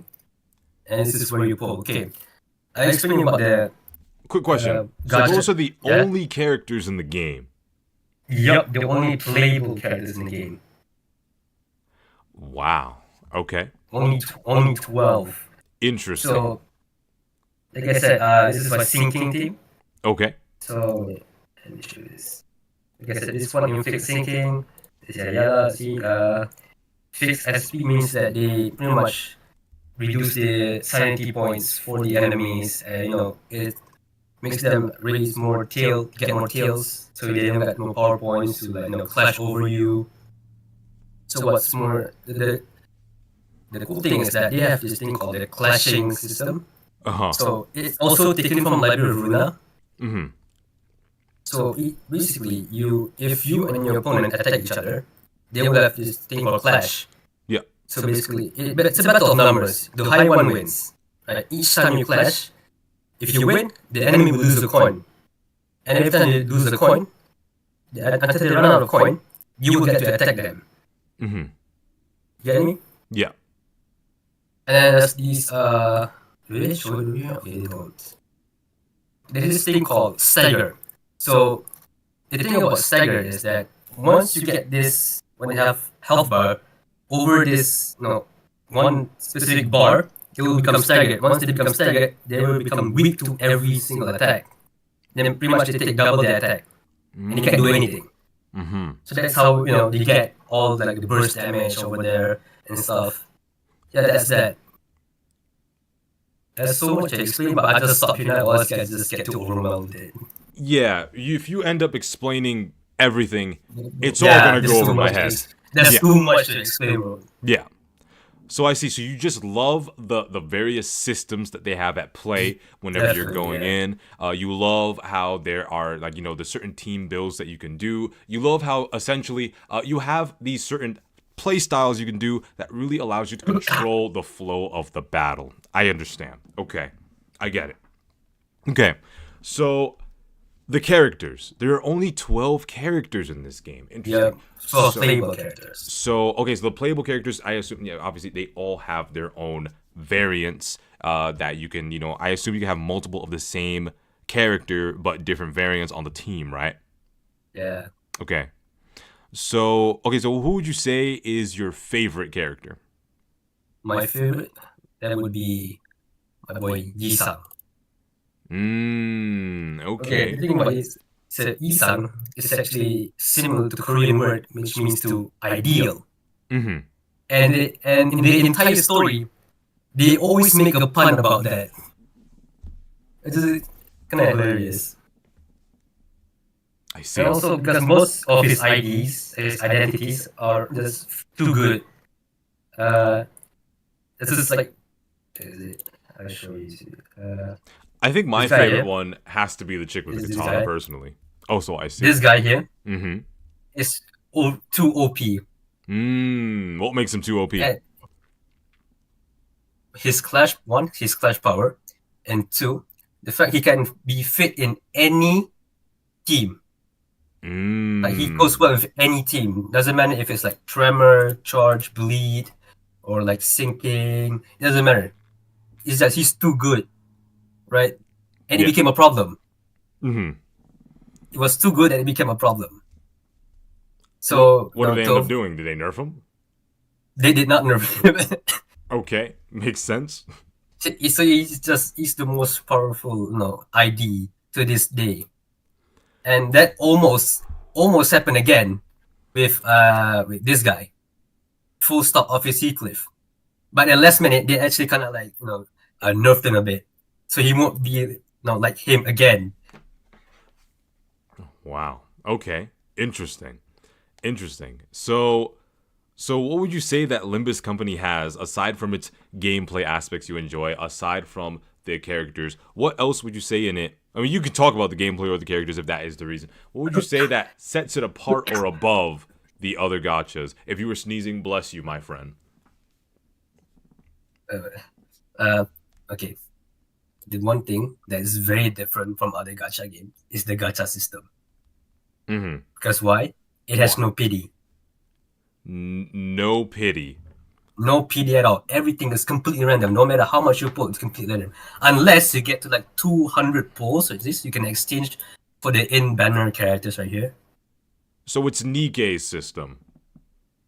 It has the same I don't system know as how Nikkei. Nikkei works. Oh yeah. It has no pity, and basically the only pity is you need 200 tickets to exchange for the character. So it's all random. There is no really. So Yes, you believe but- that's better or worse? I mean, no pity system kind of sucks, right? I would say But so. okay, but they have this thing called dispense. You see here, dispense. Mm-hmm. So in dispense, they will show you all the IDs and egos. So to explain about egos are basically your alt, Mm-hmm. and they are harder to pull than identities. So pretty Wow. much getting one of these is pretty very rare. So you see this everything here. So you can actually get the identities and the egos from here So by sharding them. You can see you need 400 of them, right? I only have like 115. Okay, so by exchanging them, we have like this. Wait, let me exchange for Visa. Oh, yeah, God. And how much I get? 3, probably like 20 more. So what about this system makes it better? It makes it like free to play, honestly. Most like the most F2P probably gacha system. Because all you need to do is grind. That's it. And you get see, I got him ready. So You don't need to like pull for it. how long does this take? The whole grinding, honestly, it depends on the person. If you're a maniac, you're gonna like farm this mirror dungeon like a whole bunch of times, like 10 days, like 10 times per day, like crazy. Is there a stamina system? This one right here. There's two stamina systems. One is the module, and one is the liquid one over here. I see. So the one that you see down here is the one that you use on like stories. You play on stories, basically, right? And then you see this one right here, the module, is basically you use it on when you farm like mirror dungeons, your EXP, your how do I say this? In other terms, in Arknight's terms, this is basically like Elite 1, your identities. Get me?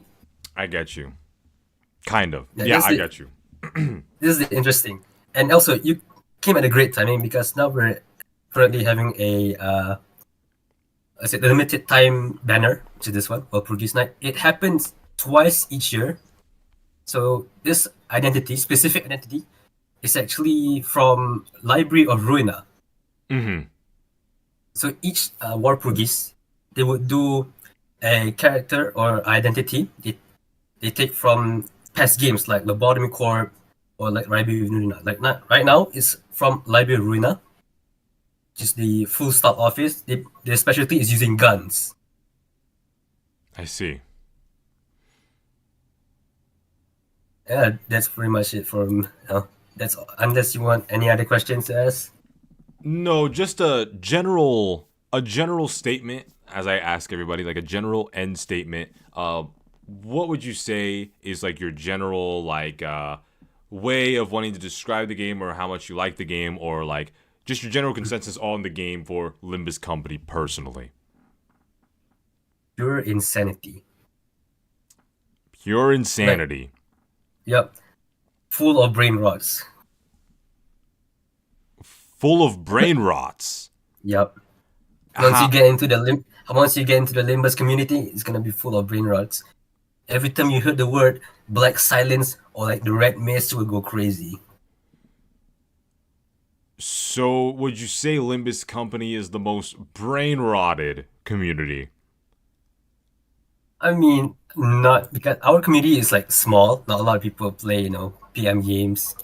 So not really. But in terms of level of brain rot, definitely is.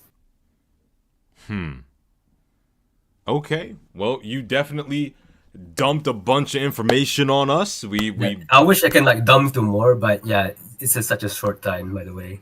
Yeah, but you know what? It's just, we have to get through people. If it was like less people, it would definitely be longer conversations. But you sounded very passionate about your love for the systems and the characters and everything like that. Thank you, brother. I appreciate that. And thank you for, I learned some things about Limbus Company actually. So thank you very much. You gave us some Hey. exposition on its history, its background. So I think this was a productive conversation, to be honest. Appreciate it, man. But thank you for coming on. If there's any last final things you want to say, any last words, let me know. And then we're going to move on to Amora in Ethergazer. Yeah, I got into see honestly. Just that you should try Limbus Company someday or anytime soon. It's a really fun game, honestly. I'll give it another try. Definitely. But thank you And for your see you. time. I appreciate that, man.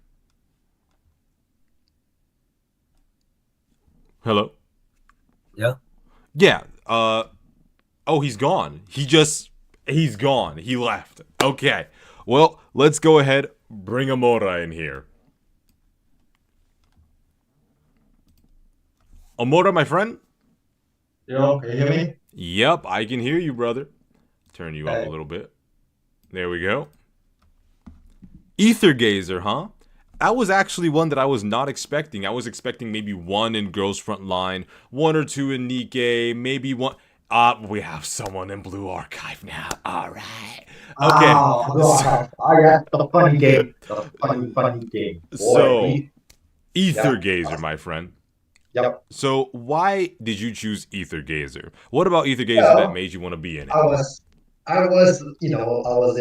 having dinner. I finished my work one day, having like late night dinner. Then I just saw pre-register for Ether Gazer. I'm like, you know what? I'm bored as hell. Let's give it a shot. I got it. I played it day one, and then I just kind of like, gave up on it. Didn't play it really, and then until like God knows how long, I forgot when it was even released. I decided to return just at the same time when the Gray Ibis banner came out. Like you should look up what was the name again? Oh yes, Gray Ibis, like IBIS, Gray Ibis. Mm. Holy, she's a different level. Goodness me, she's a different level. Like who? Mm-hmm. Yeah, I mean, they've been playing it for a while. Then like like played it for a while. Got like the Vera Alter, or like how to say the third form of Vera. Because again, to describe it bluntly, is PGR, but not PGR. We have PGR at home. That's the point. Mm-hmm. Yes. Funnily And enough, someone said, "Can't you appreciate my daughter with Danny?" Funnily Yes. enough, I Yeah. actually played Ethergazer when it first came out, pre-ordered Yeah. it, played it for a while, and I stopped playing after they released the S-Rank Buzembo, which is my favorite character in the game. I love her very much. Buzembo will always be my little baby. So who would you say is your favorite character in Ethergazer? Call me a simp, but it's Gray Iris. Like, holy, have you seen her? Have you seen her? Oh my lord. Oh my lord. How do you spell that? The first is Gray, and the last word is Ibis. IBIS. Ibis. Gray Ibis. Gray Ibis, Ethergazer. Yeah. Oh, have you seen her alternate attack form? Oh my lord, the skimpy outfit. Jesus Christ. Almighty. Let's see here. This website is ass. Okay, we're getting off of this shitty website. Oh, gallery. Hold up. Is there anything in the gallery?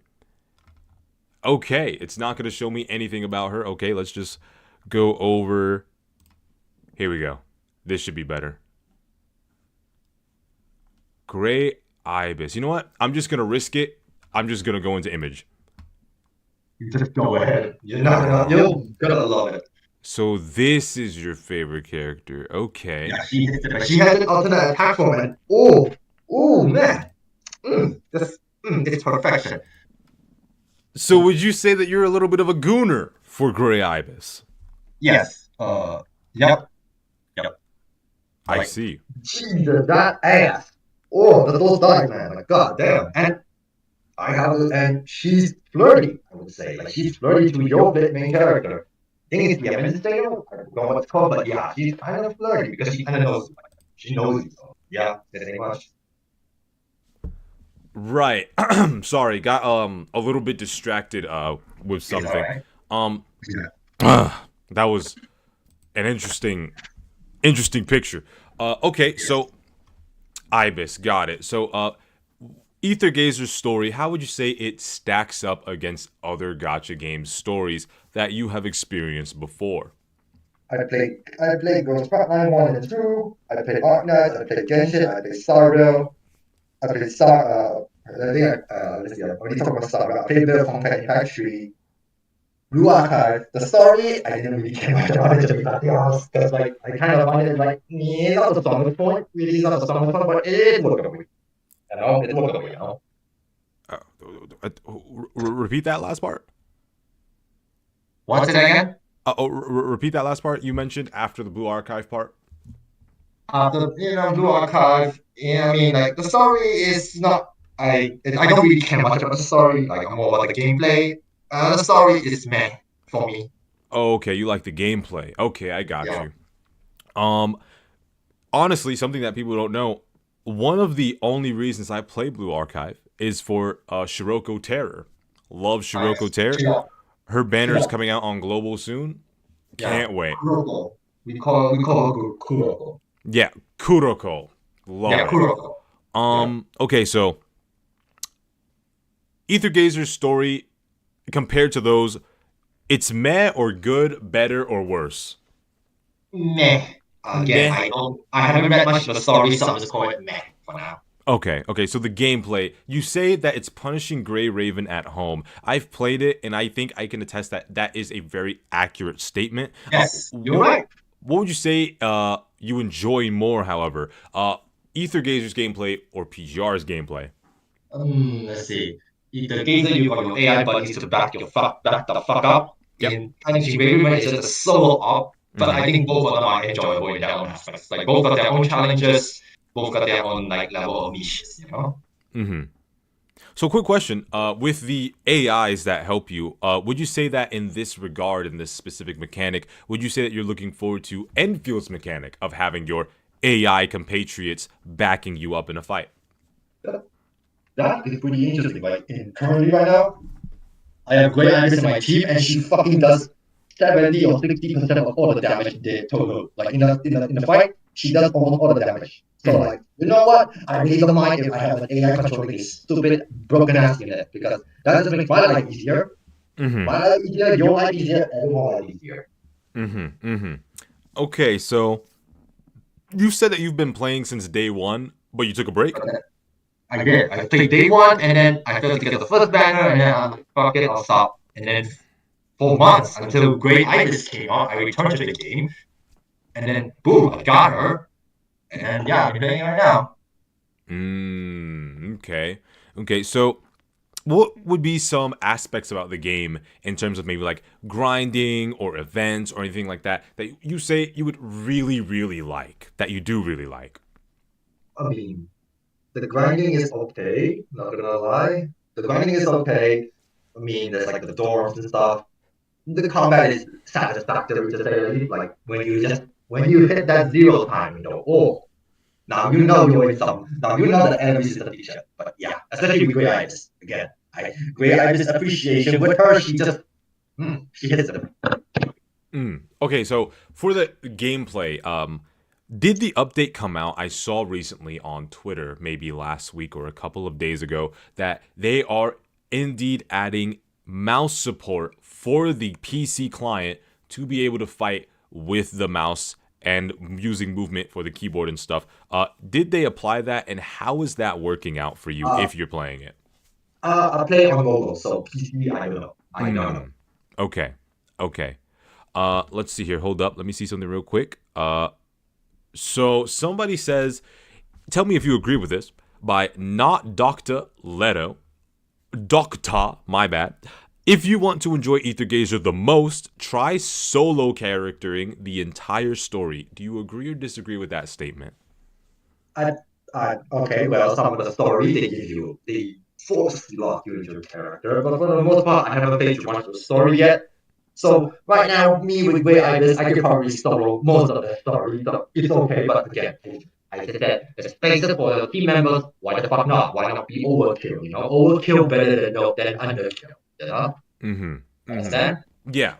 So you're saying that there's no point in completely removing that mechanic for yourself from the game if you're playing the content. You might as well just have the company with you just because you Yes. think it. I mean, it's your choice. It's your choice if you want to follow it, but I'm fine with it, I guess, to be honest. Okay. So let's see here. So when you compare Ethergazer to other Gacha games, what is it about Ethergazer aside from Ibis that you would say that keeps you playing it more often than other Gacha games? Let's see. There's this roguelike mode, Okay. which I forgot the name of, but there's a roguelike mode. You can as I said, it's like sort of like a mix of simulated universe. It's a bit complicated, but it's a mix of simulated universe. Imagine PG roguelike PGR. That's the most difficult way I can describe it. PGR roguelike. Sounds pretty interesting. So I understand that there is the Crimson Waves or what is it called? I forgot what it's called. That is indeed a roguelike game mode in PGR. I don't know if you've played it before, but it is very fun. Would you say that it's similar to Ethergazer's mode? I haven't played the roguelike mode in PGR for a really long while, but I guess it's somewhat same for me personally. So what would you say is like a general statement you'd like to make about Ethergazer, or just like a final sort of thing revolving around any topic you want about the game that you would want to talk about or state right now? All right. If you're gonna play the game, I forgot if the game has an English dub. Maybe I'm wrong. Maybe I completely forgot. But yeah. But when the game first came out, the audio was kind of fucked to say the least. Holy shit, it was loud, like way loud for some reason. But that aside, if you want to play if you want to play the game, if you want something like PGR, but like a different flavor, because some people don't like the PGR, but want the combat. The game is not bad. You got your teammates to back your ass up. It's decent, and you don't need to do color combos. Well, kind of. You still need to do skill combos, but it's more simple. It's complicated with some characters, but whatever. It's like if you want a different flavor of PGR, just go ahead. I don't mind it. Like it's decent. It's decent. The grind is okay-ish. It's typical of a gacha game. So the banners and the gacha aspect, how would you say those are? Let's see. I got great. I forgot how many people I even got for great artists, but I mean that was when I first came back and it just gave me a fuckload of rewards. So okay, for after the great artist banner was like the Dandy's third form banner. If I forgot the name of it, but I got her at like 30 pools, so it's like not bad. So the main character, I noticed that you keep mentioning a third form. So the main character of Ethergazer, like the main staple girl, the poster girl for the game, so she stays relevant in terms of character tiers? Again? The main character, Verthandi, you would say that with each upgrade that she stays relevant within the tiers for the character strength? Holy shit, yes. I mean, back then, she only had two forms, but now there's this new one, the dim glare. Oh, she hits like a truck. She hits like a truck. Like, but I mean, when I combine it with Great Ibis, though, it's a different story of, oh lord, what have I created? A complete nuclear explosive of a team is what I assume. Yes, well, I mean, Great Ibis still does most of the carrying, but Dandy can still hold up on her own. Like again, she can hold up on her own for real. I see. Somebody said reason to play Ethergazer Verthandi best daughter. I'm sure you'd like to dispute that and say Ibis is just naturally the best girl. I don't know, man. Like, there's a lot of characters that I kind of like in Ethergazer, but Great Ibis just takes the cake because, boy, yeah. Yeah, she definitely. But that best daughter, I'm not gonna argue with it. Like, you know what? She's a cinnamon, bro. She's been through a lot. She's like M4 from First Girls Frontline. Holy hell, she's been through a lot. To be safe. Okay, do you have any final words before we move on to the Blue Archive interview? Not really. Like, I mean, if you got, I mean, I don't have much to say, you know. Like, again, like, I don't have much to say. I said what I have to say. That's all. Okay, so you feel like you've said everything that you've wanted to get out, right? Yeah. Okay. Well, thank you, Amora. I appreciate that very, very much. I appreciate you being here, and thank you for participating in this little community event. You participating helps make this just that much better. So Yeah, thank you for your I time. don't mind appearing on the video, to be honest. I really don't mind. Okay. I'll be sure to remember that. So thank you. I could either move you or you could go ahead and dip, whatever you Yeah, I prefer. want to dip. All right. Good luck with the Arc Knights. You got a whole lot of fools on the W. Yeah. Okay. All right. I got you See later. you. Peace, man. Blue Archive time, folks. Hello, new type. Hey, so suddenly. Hello, new type. How you doing, brother? I see that you were originally in the Arc Knights channel, and you moved into the Blue Archive channel. So I want to know what it was that made you want to go into Blue Archive instead of. And we have him here. Everybody, say hello to new type, folks. Hello. Okay. 2 a.m. Oh, it's 2 a.m. over there. Okay. So this interview just got even more interesting. You know what? I'll full screen you, my friend. So, what made you move from Arc Knights to the Blue Archive voice channel?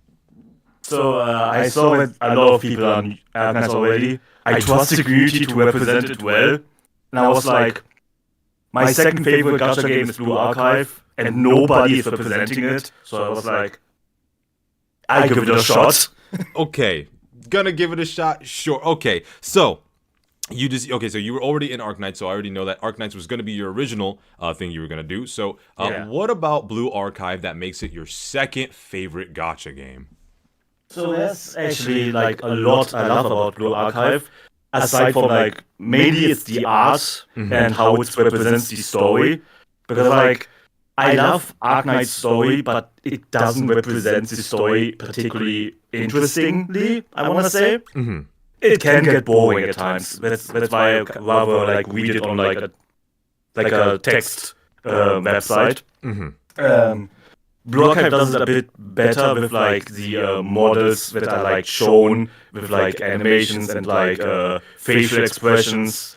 Arc Knights does have them, but it's not that obvious that the face changes because the art is a bit more static, I want to say. Like, it's good, but you can't really do much with it. Yeah. Oh, okay. So the story, you say that it gets boring at certain aspects. You know, I've experienced the story. The story, from what I can tell, the story, it does have some very interesting themes. It does have some very interesting things a part of it. What would you say is your favorite part or aspect about the story? About Blue Archive, right? Yes. Yes. Okay. While Blue Archive it does have like a lot of like the stereotypical like school themes, it does experiment a lot with like deeper themes, especially with like the parts about growing up and what it means to be like a teacher or like a parent figure almost, like a mentoring kind of figure. Each of the volumes in the story kind of revolve around a different theme and like a section, I want to say. For instance, you have like the Arbiter School, which is like mostly about a group of girls who are trying to keep their school alive and trying to help them. It's like where Shiroko and so on come in. Then you have like the arc with like the major schools called Trinity and Gehenna in the story, which is more about the politics of the world and how it functions, with like how it keeps itself in check and how there's like a power structure almost that the students themselves uphold that is being threatened. And it's like very interesting. Like it keeps like evolving the world more outwards as the story goes on. It goes from like very like eternal to like really expansive, and I was like really surprised actually like how some of the themes are being tackled that are in the story. But yeah, if you have any questions. So you definitely like how they tackle themes of maturity, of being involved in these growing youngsters' lives and guiding them, and also like giving you this position where you're able to help them throughout whatever problems they have. And not only does it allow you to grow into your position, but it allows them to grow as people. I can respect that. I can understand that. That is a very good theme to have in a variety of different things. So let's talk about the gameplay. The gameplay reminds me of Nikkei in the sense that they usually just auto battle and then you guide how it is that they're going to do. I find the gameplay very reflective of the themes that we just talked about for the story. So what would you say you like about the gameplay for Blue Archive? It reminds me of a more like active Arknights, I want to say, where you have like this squad building, and each of the characters have like different strength. It's like this almost like simplistic like Pokemon structure with like strength and weaknesses. Like you have characters that are explosive types, and they are strong against armored enemies, the yellow types. Then you have blue, which is mystic, which is like this is strong against the explosive types, but weak against armor types. Like it's like this pyramid structure of strength and weaknesses, kind of like a simplistic Pokemon. And you have to keep that in mind. And then you have like you need to have like archetypes. So you have like defender class, you have strikers, which are like the frontline attackers, the DPS. Defender are the tanks, and then you have supports, which are like in the back supporting. Yeah, of course. And it's like you have like this team makeup you have to make, and actually like I remember because I was like speedrunning the story because like I want to like reach volume final and like see where Shiyoko Tero's story comes from. There was a boss which was like recommended level 52, and I beat him at like 40, which you can do that if you like play it smart and actually have like the right students and like think about weaknesses, which is kind of cool that you can like beat stages from below the recommended level if you play it smart. So you feel as though Blue Archive does a good job at not gatekeeping content based off difficulty for as long as you can play it smart enough. Yes. Wait, I need to. He's currently dying, chat. Let's give him a moment. I shaved before this, and I think I have like a beard hair in the back of my throat. Yeah, that sounds like it'll do it to you. All right. So,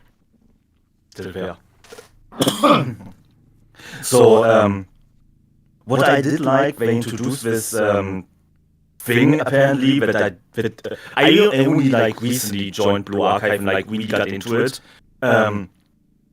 They recently like did this quality of life feature where they don't gatekeep the story anymore. With like you need to have like certain levels. This one boss I explained is like the only like boss I encountered so far in the story, where you need to have like actually beat him. Otherwise, the game gives you like when you play the story, the game gives you like the characters in the story to play, even if you don't have them. So you can like beat the enemies in that stage with them, which is also kind of cool because like you can like experiment with these characters even if you don't have them. Yeah. And they didn't really have that at first. I think I read somewhere on the Reddit where like you had to have to actually beat the content to read the story, which most people apparently didn't like. Yeah, I can see how some people will feel a little bit against that, but you know, it just seems like something that's natural. You know, you want to be able to go through it and beat it in order to experience it. You know what I mean? So the gacha aspect, because you know it is a gacha game. I can't say that I'm a particular big fan of it. Just like how I may like playing Nikkei, but I hate the gacha part of it. How do you think it stacks up against the other gacha games, and what would you like to change, or what do you think should stay the same about the gacha aspect? I think my biggest gripe with it is the transparency, because like Nexon Games has this like Eldritch module for their gacha apparently, where it takes in like 12 different aspects, like have you like not logged in at a while, or like how much do you play? Like apparently like the gacha weights are like kind of changed, and so Really? yes, like there's this like I don't know if it's like implemented into Blue Archive, but Nexon has this gacha model like patented, and most people assume it's in Blue Archive. In my opinion, the gacha is like very, I wanna say, forgiving. It's very if you roll for a character, you usually get like a 3-star student, which is the highest rarity, in like 30 to 40 polls. Mm-hmm. And I think they say it has like 3% drop rate for the 3-star. But again, there's this whole other thing with like how the gacha system works. Yeah. I don't want to say for certain, but I know they have a pattern, so Nexon Games is doing some weird business. Okay, so say for example, because I don't play it very often.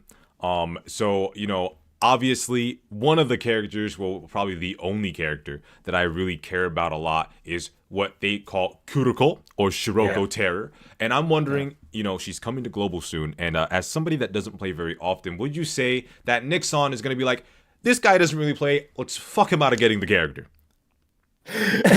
I think they actually like do it the reverse, where it's like if you don't really play, they give you more 3-stars, and it's like let's give them more drop rates. I want to say it's like 3% lot, but I'm not sure. Okay. I got I got my favorite character, because she's like a 2-star, so I got her like really quickly.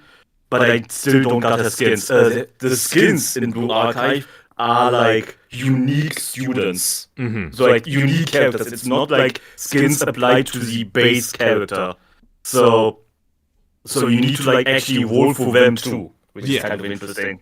Because I know that firstly, when I first started playing, I thought it was going to be like a skin-based system, but seeing the difference in strength, well, not really strength, in utility, I should say, between regular Hina and dress Hina is very different. And I can use them both in a lot of the same scenarios, but I find that I'm more comfortable with dress Hina being more of a boss killer than regular Hina. I do appreciate that they do make them like these unique units, because there might be people out there that are like, oh, I like the way this design looks, but I like this design, so you can just throw them all on the same team if you want. So yes, which is kind of interesting and like sometimes a bit weird. yeah, definitely. I do like that you get particular buffs, I believe. You could correct me if I'm wrong. I do believe regular Shiroko and Kuroko, they do have a unique, not a buff, but like a unique interaction at the end of stages with each other, where Shiroko will pull out the mask and give it to Kuroko. I think that that's good that they add those kind of interactions. Do you think they should add more of that in other gachas?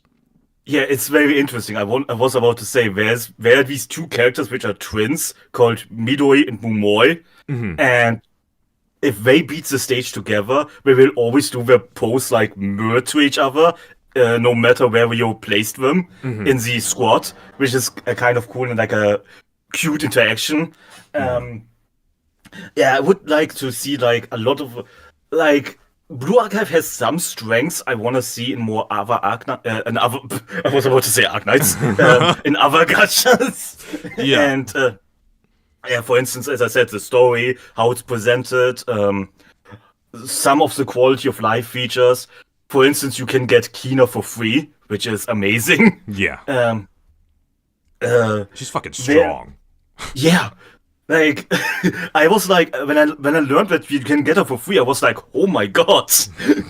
Yeah. That's very generous.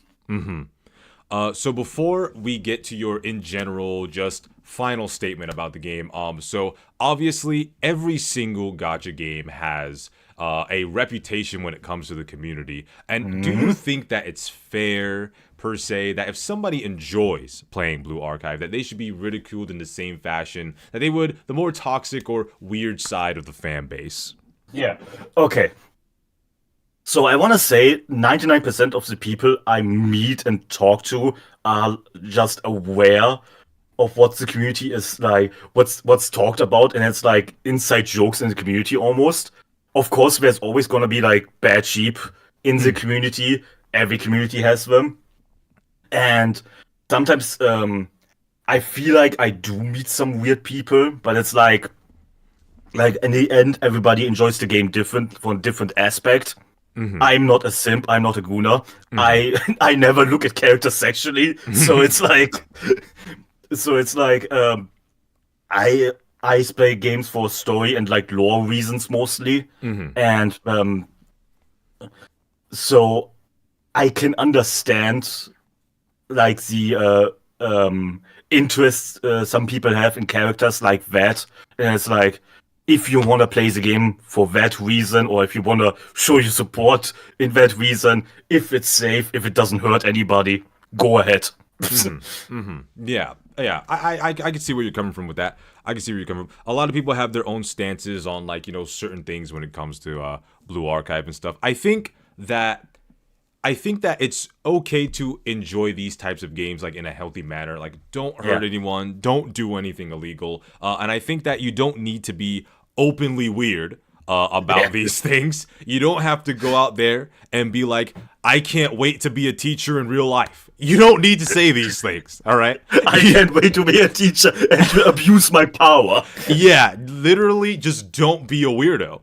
But it's like I want to say the game actively tries to teach you how to be like a good mentor and to see these students almost as your like children.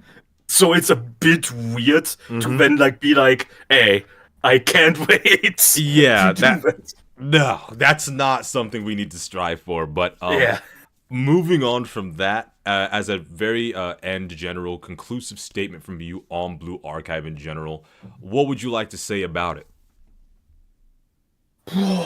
What do I want to say about it? It's time to glaze. Kayoko Onikata is the best character ever made. I will not accept any slander from her about her. Okay, all right.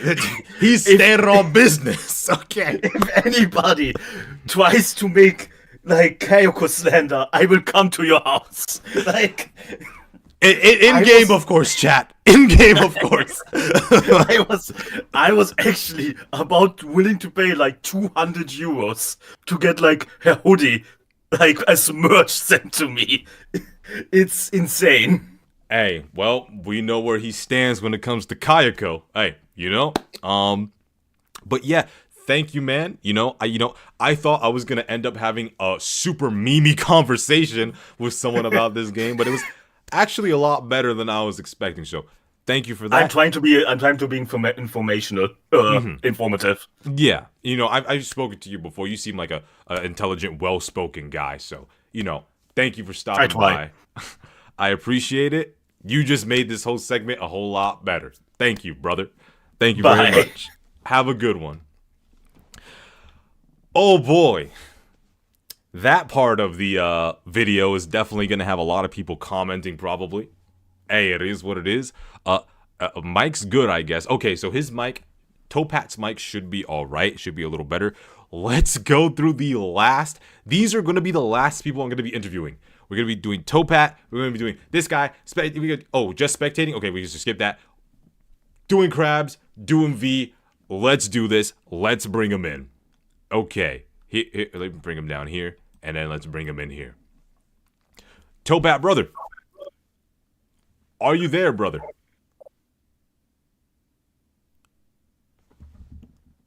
Brother.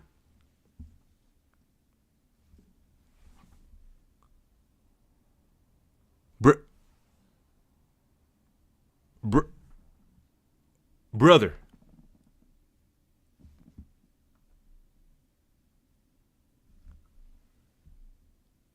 I think he might be dead.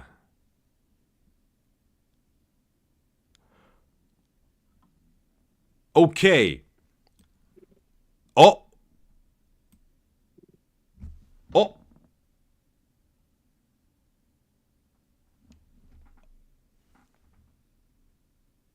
Okay.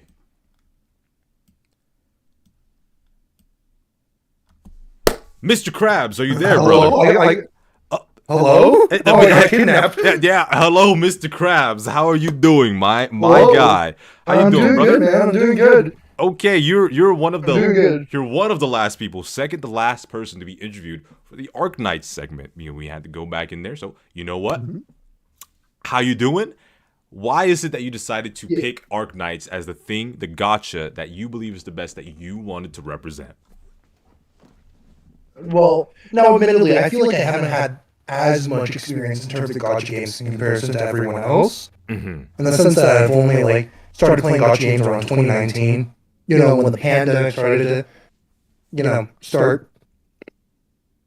So, and I played a decent amount. So I played I played Genshin, Bleach Brave Souls, if you heard of that one, just an IP-based gacha game. Mm-hmm. Is that the And one with I've tried the them. 2D chibis? It is the one with the chibis, but Okay. they are kind of in a 3D space. Mm-hmm. Mm-hmm. But when I was in the pandemic, there was one game that did stick out to me because I saw an ad of it. I saw two ads actually. The first one was I'm not even gonna lie, pretty awful. But the second one was an ad for Arc Knights that was for the event for Mostima. I'm forgetting which event it's called again. Mm-hmm. But it's pretty early on in terms of the game's lifespan. And I played it for a bit. And admittedly, when I played it for the first time, I did not like it. So I dropped the game. Same. But then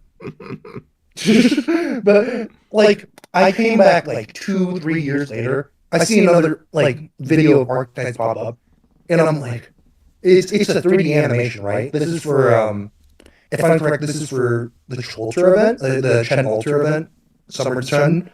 And I was like, whoa, and the music is good too. So I was like, maybe I thought that this game was maybe it's not that bad. And I came back, I played it for a bit, and I honestly enjoyed myself. And I just continued playing from there until I took a 1.5 year break because I was just focusing on school and stuff. Mm-hmm. And then basically from there, after that break, I came back to the game. And honestly, it just feels, despite it having an arguably simplistic style in the sense that you have 2D chibis, it's a tower defense game. It really hooked me, and honestly, I thought it was amazing. And I have a little list here of why I think it's really good. So Really? Okay, so instead of me just throwing questions at you, why don't you go ahead and list off those reasons that you think Arc Knights is so amazing? yeah. So just to start things off, to continue off of the idea of what I've said before, the gameplay is pretty easy to get into, right? It's pretty simplistic. You have DP that regenerates, you have money that regenerates, you place operators, they kill stuff, you win the stage, right? Yep. So it's very easy to get into, but despite this very simplistic style, it has a very high skill ceiling. I sent a GIF earlier. I'm pretty sure you saw it. Of it's fun though. Architects player be it's fun though. Oh, and then yes. just Silver Ash kills everyone. Yes, And, I was. It looked intense, to say the least. Oh my god, that took me 7 hours to do at high difficulty, but it was so genuinely so satisfying when I finished it. Wait, you made It's this very game? no, I didn't make this GIF. Oh, I took this GIF off of the internet. But I was about to say. I did that page as well. You set this up for 7 hours, brother. That's commitment. No. Those events, by the way, those high difficulty events are unfortunately time limited. But yeah, as you can see, the game is as simple as place units down, let them kill stuff, and win. where you have to basically strategize. Obviously, tower defense game, you gotta use your brain. Mm-hmm. You gotta make sure to use your like resources very carefully. Yep. Your operators in the right situation. There's a lot of things to take into consideration. And yet, all it started with is this very simplistic game of place down units, activate skill, win game. Alright. Second, character designs are fresh with a large amount of artists. Now, I'm pretty sure you've noticed at this point, but there are quite a lot, like, there are a lot of characters in this game. Yes. Yes. But very much noticeably, they all like don't have the exact same art style. Some have like similar ones, but not all of them are the same. And that's because like Hypergraph basically hires a bunch of artists to do their art for each of their characters and stuff. And some have like recurring characters, like Nami, for example, who made Golden Glow, Mizuki, and the upcoming Payday event, which is coming to Global tomorrow, if I'm correct. Mm-hmm. And basically, what I'm trying to say is that not only is the art like amazing for each character, and but they also have their own unique style to them, their own flavors that the artists give it to themselves. I So, definitely that's do another- notice a lot of the different art styles, and I noticed that there's a lot of old PNGs that are in the game as well. Oh yeah, absolutely true. But I mean, like with new characters coming out each and like sooner and sooner, right? Like they just have to basically just keep trucking forward. They might give the old operators skins and stuff because I can send you this PNG actually. Do you know Stewart or Anaxial? He's there 3 stars. I don't believe so. Okay, but I'll send the skin. These guys very much old, very much year 1 characters, and I guess I can just send this in the little general chat if you want, or do you want me to like send this in DMs? You can set it in the event stuff chat. Yeah.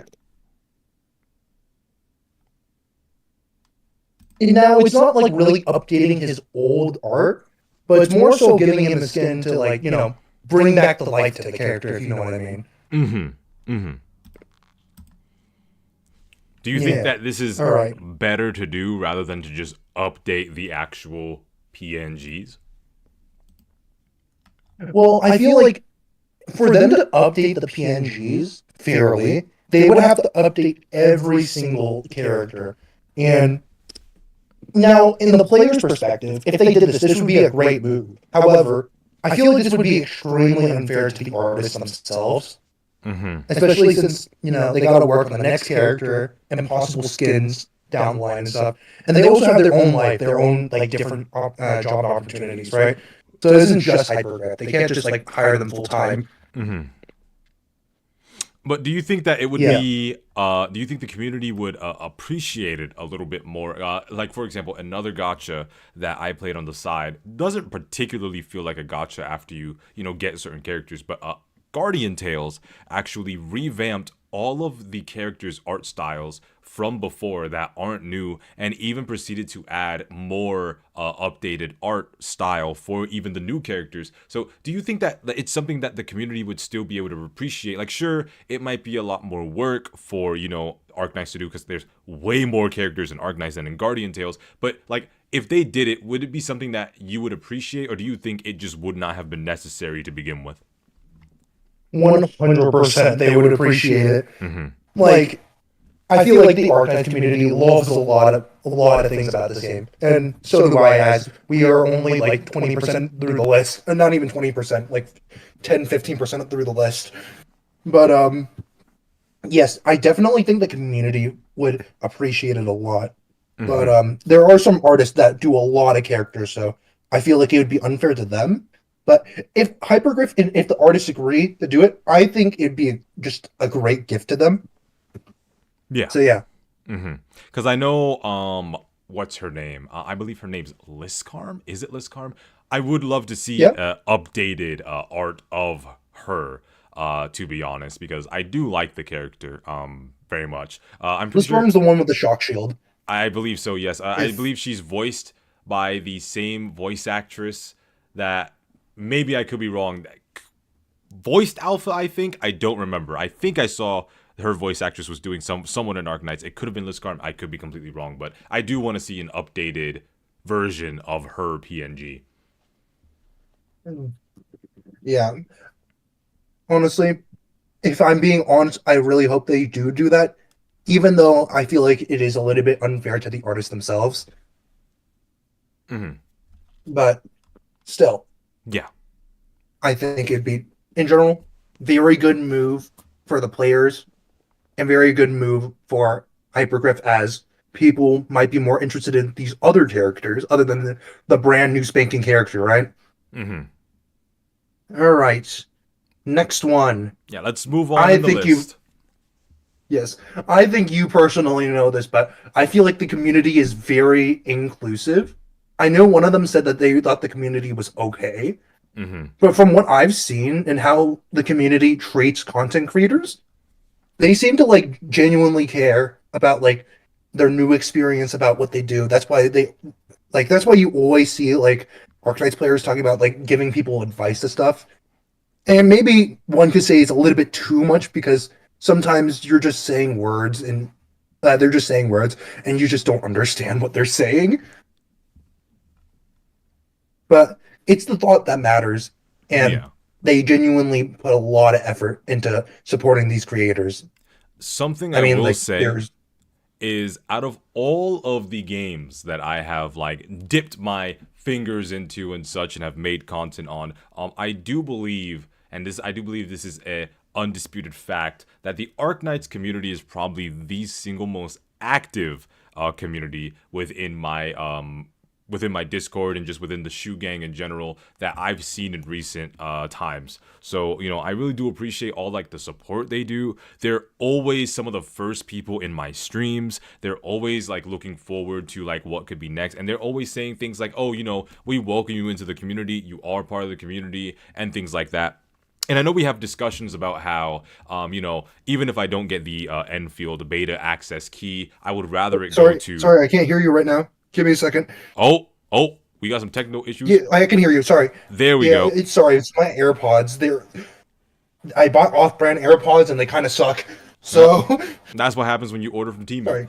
But basically, you know, they were like, oh, you know, we accept you as like, we consider you as one of our content creators. We consider you as like a good content creator, whatever. And I know, I always tell them, you know, I'd rather have you guys have the key or your favorite dedicated Arknights CCs have the key rather than myself. And, you know, they've just been so supportive, so just constructive, and they're funny too. A lot of Weisedel brain rot, but they're funny. So, yeah.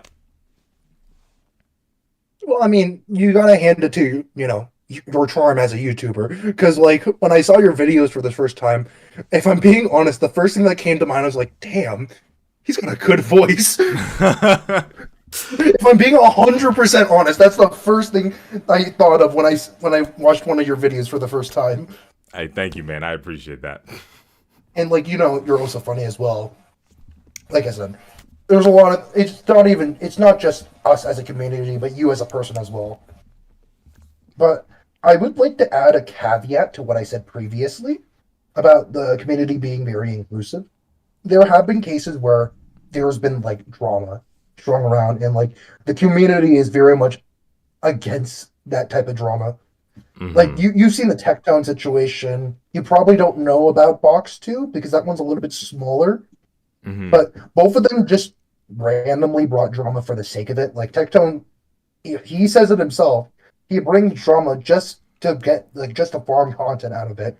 And after Box 2, basically he was just doing a joke that he was leaving the community, and I think he tripled down on it. Like he did it 3 times in a row. Mm-hmm. So the community just kind of got sick of it, and then he left the community, but no one really cared because he was just being angry at random things. Yeah, when it comes to Arknights' drama history, I'm not very well versed in it. When it comes to the bald-headed Eggman Tectone, I only ever really started watching him when he started doing Honkai Star Rail stuff. I just think that he's funny, but I don't know anything regarding like what he did specifically, since the Arknights community doesn't really enjoy talking about it very much. So I just assume hey, it is what it is. It happened in the past. Nobody should care about it anymore. But I definitely think that I definitely hope that there is no drama that ends up coming back around to the Arknights community when Enfield drops. So hopefully you guys won't have to deal with any problems. Yeah. Honestly, just for the best to just leave this topic because, like, no point in talking about the past when we have the future to look at, right? All right. My third point. Now, I can't fully say this with full confidence, but based on what I've seen, the story is genuinely really good despite its lengthiness.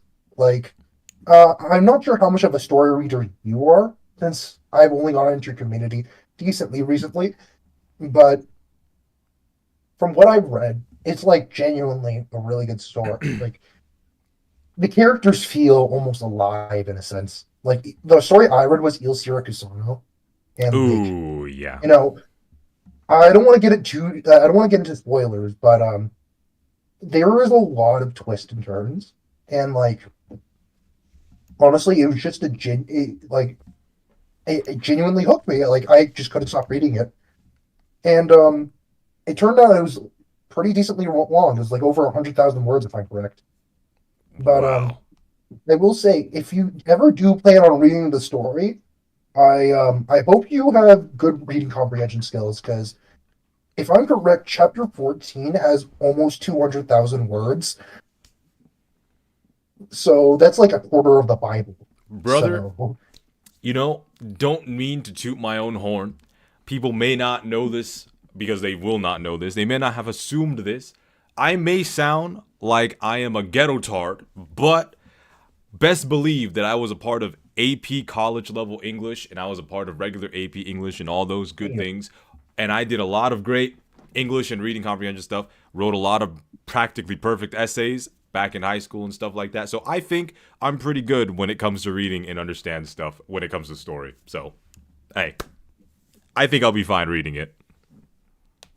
well, I'm just gonna tell you though, just whenever you read it, just be prepared because I know that stuff is good. I mean, there's literally a 2-hour video on the Babel event. So yeah, okay. Next onto the list.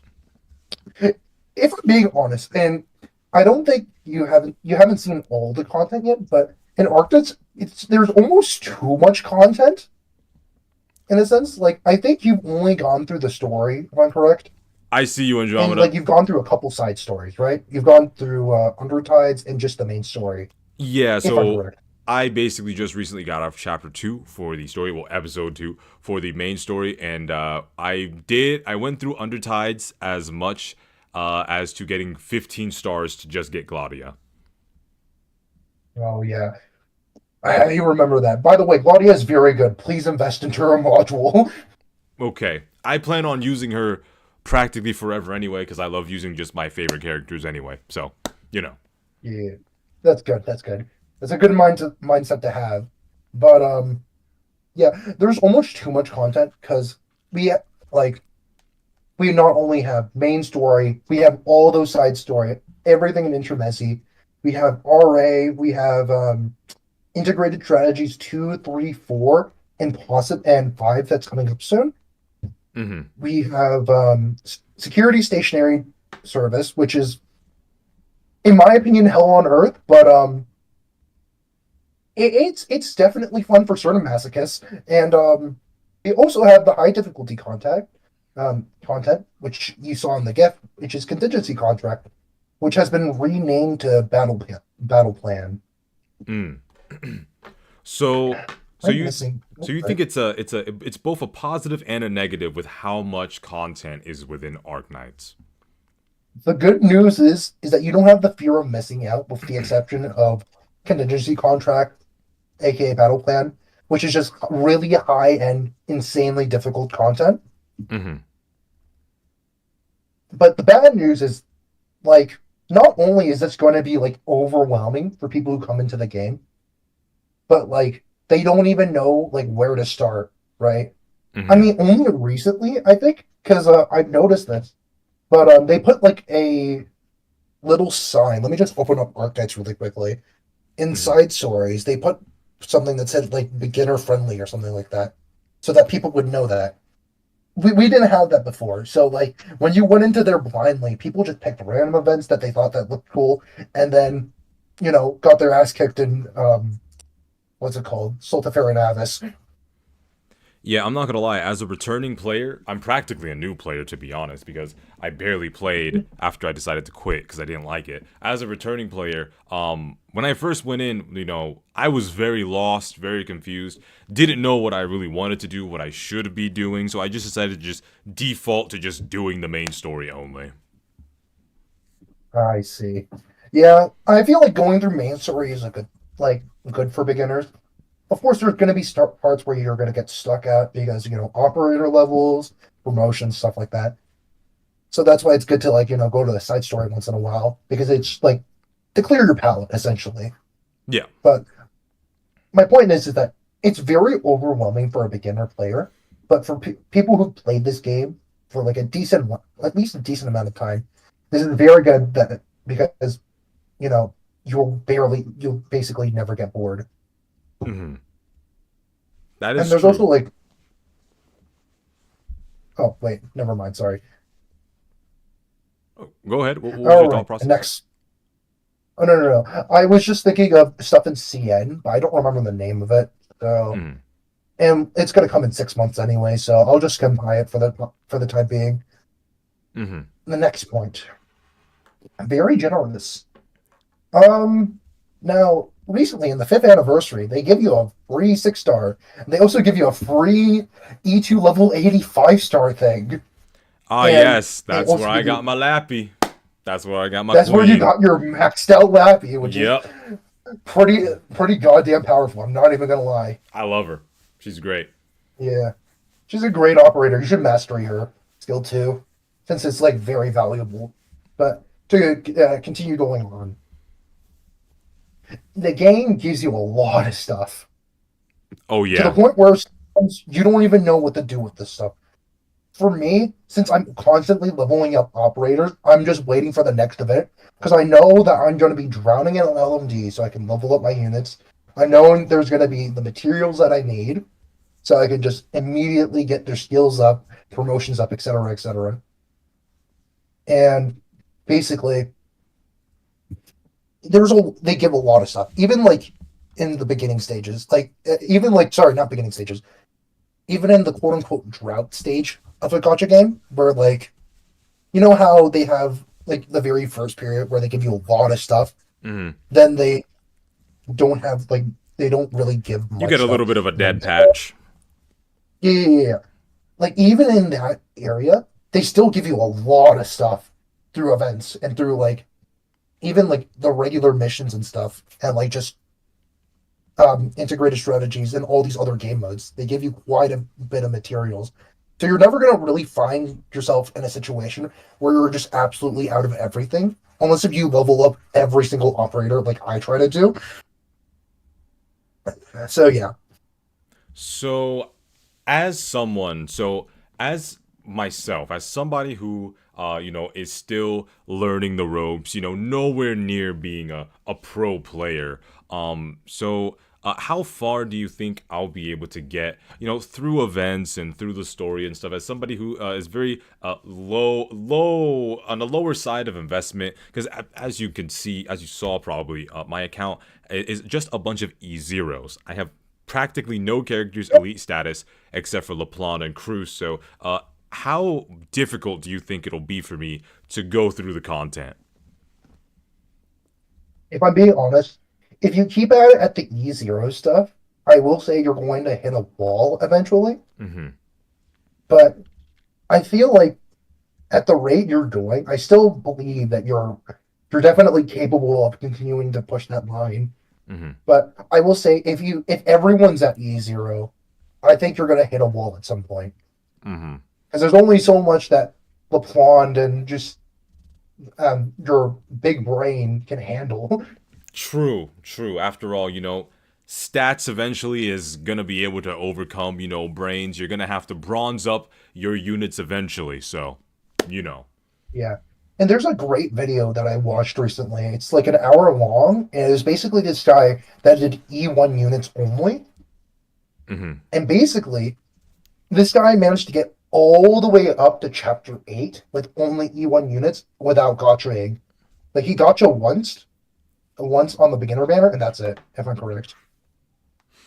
So And this is like, not. Oh, sorry. I was just gonna say, so how about I be one of the first people with 80% E0 characters to push past chapter 8? On God? On crip. Not affiliated. On God. Definitely. On God. Okay.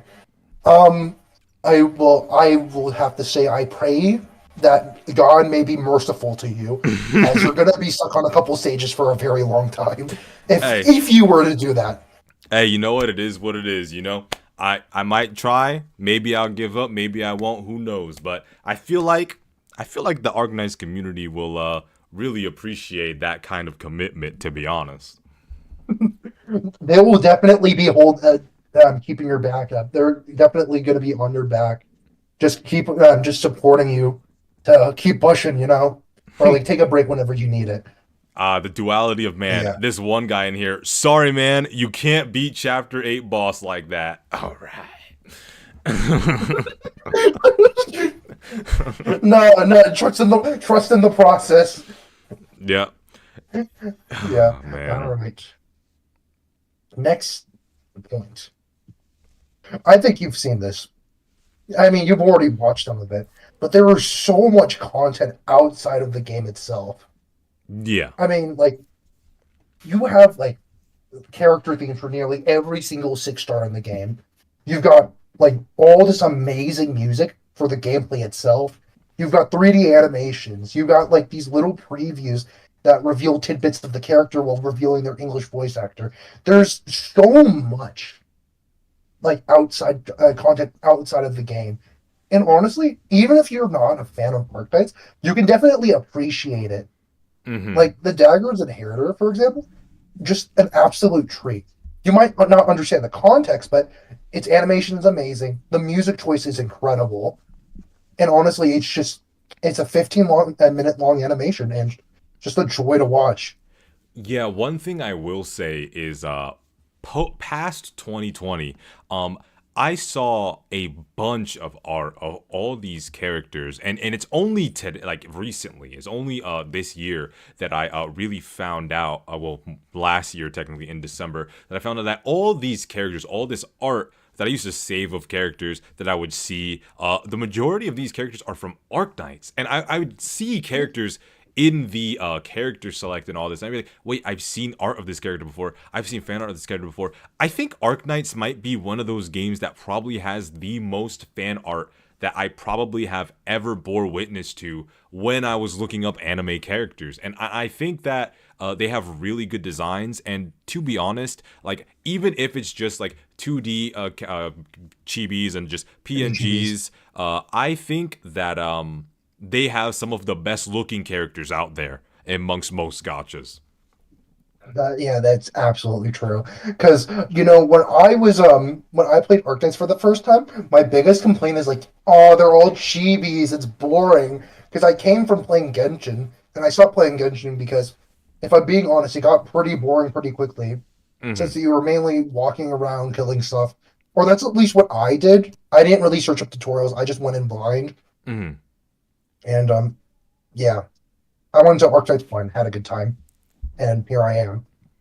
I see it as a brain teaser, like when I open the game, it's really a brain teaser for me more than anything. For me, if I'm being honest, it just makes me feel really smart. Like I don't use the meta ops, if you know what I mean. Like I don't use like the best characters in the game, but I still use strong characters to make it easy for myself since I've got school. I got to focus on that. But yeah, it just makes me really feel smart. It makes me feel good in that sense. And one more thing about things outside of the game, they have this event called Ambiance Synesthesia, and that's basically a massive music event that just goes through like multiple like songs from different the different countries of the game.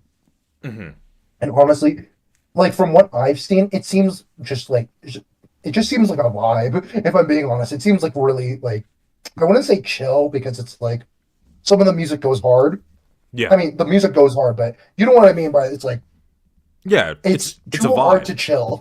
Yeah. Yeah, It's yeah, a yeah. vibe, yeah. I get Yeah. it. But that's just adding on to the pile of things outside of the game. This All game right. has a lot of love, man. It definitely has a lot going for it, to be honest. I never Yeah. realized how much it had going for it, centered around it, things of that nature. It's very, very interesting. And it's funny because for years, even after it came out, when I finally put it down, I would just see the fan art, not know it's from Arknights, and I would just be completely out of the loop. But you know, I can see how it's like so popular and so loved. Yeah. Um. All right. Next one. Shoe. Obviously. Okay. We can go to the next one. No. But to more so expand on shoe, I'm pretty sure, like more so expand on like just the Sui siblings in general. It's more so. I think it's a treat for Arknights players in the sense that I'm pretty sure if I don't remember clearly, but I'm pretty sure it's supposed to be based on Chinese mythology, and there's a lot more things based like on mythologies of different origins.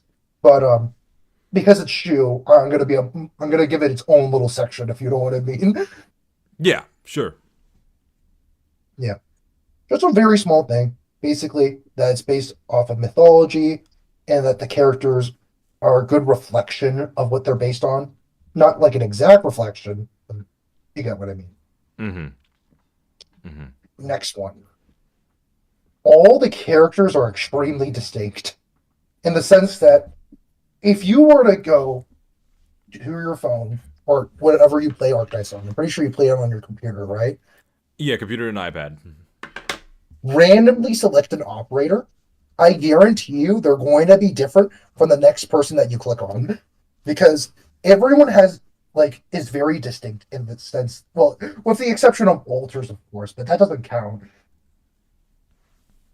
But they're very much distinct in the sense that they all have their own separate personalities. They all look different. They sound different, and they sound different due to like where they're from. And I don't know if you notice this, and this is going to bring me to my next point, but the voice acting is just superb. Ooh, Because something that I want to say is when it comes to yeah, that, listen, something that I think that all gotchas should be doing from now on. I don't care how difficult it will be. I love the fact that you can make each individual character speak a different language or their native language. I think that that is absolutely wonderful to have, and they need to really, take that and put it in other games, dude. That's beautiful. and like not only that, but like within those like you'll notice them especially in English or within like certain characters get like an additional language. Yes, this is about Like I don't know if Arknights you noticed Dragon. this, but LeBron can actually be speaking in Italian. Mm-hmm. But each character, depending on where they're from, might have like a special, either special dialect or a special accent, like an accent tied to their country that they are based off of. For example, Chu, if I'm correct, she has a specific dialect within her Chinese, or I don't want to. I'm gonna double check this just to be 100% sure Okay. because I don't know if it's Chinese or Cantonese. I have Shu right here. And yes, she is a very good character, so she is worth investing in. I want her so bad. I need Yeah. Shu to be one with the Shu gang, okay? Need to get my hands on her She gotta be immediately. part of the gang. Yes, of But course. yeah, yeah. Here it is. Basically, she has her own regional voice lines, which is like a specific region that she herself is based on.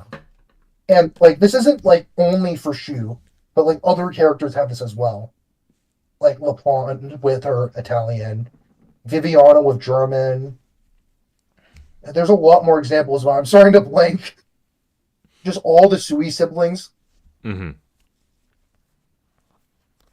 So yeah, basically, the voice acting is very much diverse, and they're very much based on the world lore of the game. Welcome, Neros. Uh-huh. All right, this should be my last point. Okay, we're getting My into the last last point point. Hey, he's doing the interviewing for me. He came prepared with his own list. So we on the final point. Lock in, chat. Hopefully you've been listening to Well, this I'm gonna be man. honest. I thought other people came in with a list, so I got really scared. No, this is just interviews. I'm asking the questions, but hey, this time around we got one guy. He's already prepared. He's ready to speak. Go ahead, brother. Keep going. The final All point. right. The final point. Mm-hmm. I feel like Arknights revolutionized the tower defense genre. Ooh. This might be a hot take, but Hmm. think of think of tower defense in general right now, right? Yep. Bloons Tower Defense. Love Like- them monkeys. Bloons Tower Defense. Right? That's the main one everyone thinks about. And they have some interesting game modes, and they have also community games that have like specific waves and stuff. But when was the last time that you saw a character that you would normally place to kill stuff playing with the soccer ball against the enemies to shoot it into a goal? That is what the Icebreaker games is, or at least one of the Icebreaker games. And Interesting. this doesn't just apply to just the Icebreaker games. This applies to the game modes that I talked about before, such as integrated strategies. It's a roguelike mode, and basically you start off with a couple operators that you pick, but you have to continue picking up more and more operators and items that buff your operators as you go through the run. Mm-hmm. And whenever you lose, you can. There are two things. There are two things that save. One, there is the skill tree that you can invest into, and basically, well, then that's like as you continue playing the game more and more, you fill up that skill tree. Your operators become stronger, and it becomes easier for you to go even further into the roguelike mode. And two, the Rogue Trader. Mm-hmm. The Rogue Trader has a system where you can invest money into him mid-run, and in return, the Rogue Trader becomes more and more valuable along the line because he might be carrying more items, he might have cheaper prices, he might have like more collectibles. Rarer items, which So- get better buffs, obviously. Quick question. Would you say, comparatively speaking, as somebody who's played Destiny for probably more than 5,000 hours of his life, would you compare him to somebody like Xur from Destiny? He's somebody that comes every week and has a variety of different kinds of special items to give. I mean, kind of, because the thing is, it's like the Rogue Trader is always guaranteed to appear on the first floor, Mhm. but you can like sometimes find him or in IS4 and I think IS5. I'm not in the CN community, so I don't know much about like how IS5 works since I don't read Chinese. But basically, he appears sorry, I'm starting to lose my train of thought. It's okay. Get back on track. In You got this. IS4 In IS4, there are certain like things called fortitals that allow you to change allow you to apply certain effects to a certain tile, which is like the next spot. Which the tiles are basically where you go and where a certain thing happens, whether it be a random encounter or a fight. And one of those can summon the Rogue Trader, the shop. Oh, okay. Okay. Yeah. So he kind of Basically. pops up like he's He's here and there, but you Uh-huh. can always force him to come out. Okay. So yeah. Okay. Yeah. So Honestly, there are the mysterious stranger, like how he pops up randomly in when you go in VATS and Fallout, he'll just pop up randomly like that. He'll just be there in whatever it is that you're doing. In that mode you talk about? so like let's say there is you're in the first floor Yeah. and your first thing like you have these little sections, right? In your first section, let's say it's a combat encounter. Mm-hmm. The next section might be a random encounter, so this could be like non-combat or like combat related. And then there's also like specific things like scouting, which allows you to like promote your operators E2. And the Rogue Trader is also has the possibility of being there. I I'm seeing that people could say that you can rob him. Yes, you can. I love robbing this guy. He has so much stuff for me. Okay, all right. Well, boys, we're promoting criminal acts in Arknights. I feel like we were promoting criminal acts when we have children inside our small militia. True. So we're already deep in the rabbit hole. It's too late. True. Go on. But, and like, usually at the end of these roguelike modes, there are like specific endings. And these specific endings have different bosses, different events, etc., etc. I can go on for this and ever because I love IS mode. I know there's a certain someone inside the call that does not like integrated strategies, but they can have their own opinion. But I personally love this mode a lot. It's genuinely so much fun, and hopefully, if you do plan on investing into your characters, then you try out the mode for yourself. Mm-hmm. Yes, I definitely. This will. was one. Sorry, and I would like to say that we were talking about one game mode. Yeah, there was a bunch of people that are saying IS needs its whole segment to itself and all these things. So, well, just one person, but you know, it seems that it definitely got the chat talking. So, Yeah, it's very much a very big game mode, and of course, there's the other stuff. If you want to talk about it, that is. Do you want to talk about the other game modes? If we end up talking about the other game modes, it'll definitely make this call It'll last definitely even span longer. on. Yeah, and there is one more person that needs to be put in, so you know, let's not fill it up too much. Exactly. I'm just being fair for everyone else. All right. Yep. I mean, I think that's basically it. I'm sure there was other stuff that I was thinking of, but I'm kind of focusing on my not uni stuff, my school stuff for midterms and stuff. So yeah, that's basically my general thoughts right now. So when you compare Arknights from any you can talk about any topic from its gacha raids to other things like that, and you compare it to the other gacha games, do you think that it's like superior? Do you think it's on par? Do you think it's lesser? Like, give me your general like final statement in comparison to other gachas, and then your just absolute conclusion that you would like to speak on for Arknights. In my opinion, I feel like Arknights is an absolute quality game, and and definitely deserves a higher position than it is in the global community. From an objective standpoint, I can't really say much in the sense that everyone has their own different preferences. People like see 3D as appealing, but some people might see the 2D art style as like something that makes it unique and stand out. Some people like tower defense, some people don't, right? All that objective stuff, but is like it's impossible to tell if it's the greatest or if it's better than the other gacha games.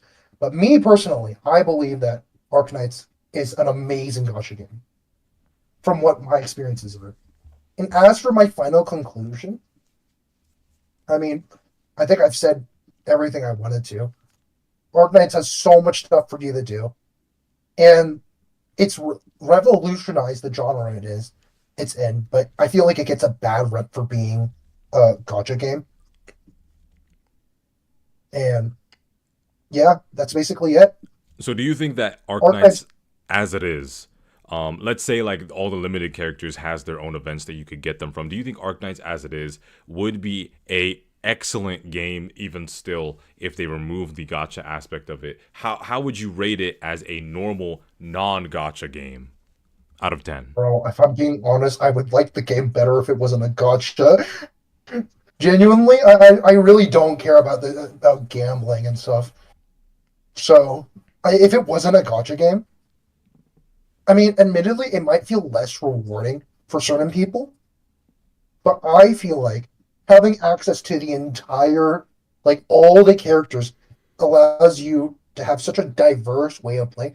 Oh my god, I forgot a certain point that I was going to talk about, but I'm sure someone else will bring it up. Probably.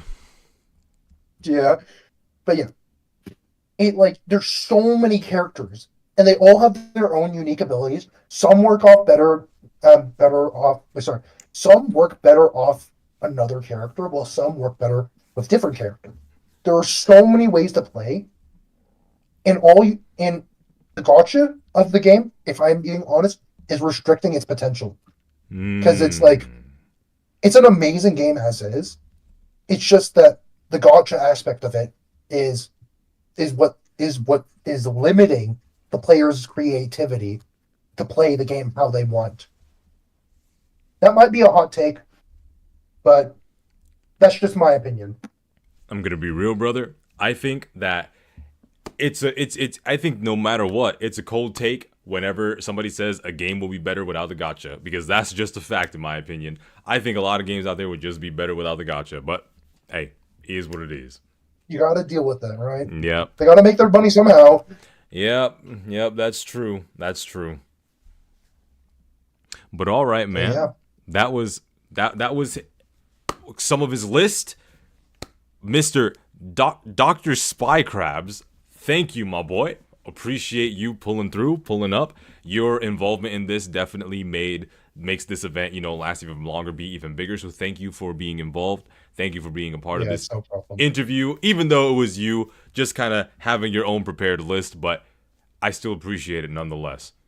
Thank you very much. Yeah. If there's any one final thing that you'd like to say before we move on to the final person that we are going to be interviewing for tonight, before we end the stream finally from talking to all these people, what would you like to say?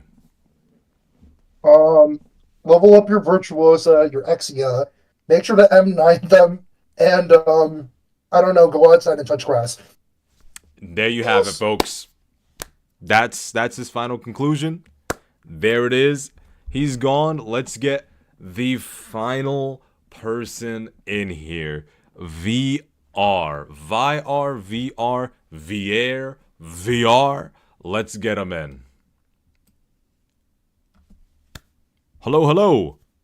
V, are you there? V, hello. Yeah, I'm here.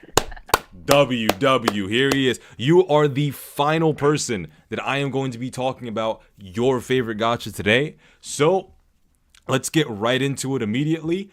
How is it that you came across Arknights, and why is it that you play Arknights and chose to want to represent Arknights in this discussion tonight? Alright. Man, the previous person put me on a hard spot, man. Hey. It talks about everything that I love about this game. Oh my god. Hey, you know what? Just explain it in your own way, or you could talk about just anything else about it. Yeah, sure. Can I show screen my Arknights here? Oh, of course. You can provide a share screen. Go ahead.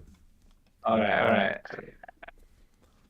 Man, I've been loving this game from since its launch. Oh my god. I see you got the skin. W Amia, happy birthday. That was her birthday, right? Yeah, I think so. Yeah, she's the best character in this game, bro. What language is this? Oh, this one? Yeah. Yeah, it's from Sami. I forget the name of the language, but it's from Sami people. They have their own language, and they write in those. Yeah, it's from Sami. It's the country in the north part of Terra. I'm gonna maybe later on I'm gonna send you the map of there that you could check on. Holy 178,980 Oranginium. How long have you been in the mines, brother? Oh boy, since the first launch. Yeah, it's been very long. Holy 251. I even have like 22 millions of LND. If it's hard to read, I'm gonna go here. And yeah, it's 22 millions of LND.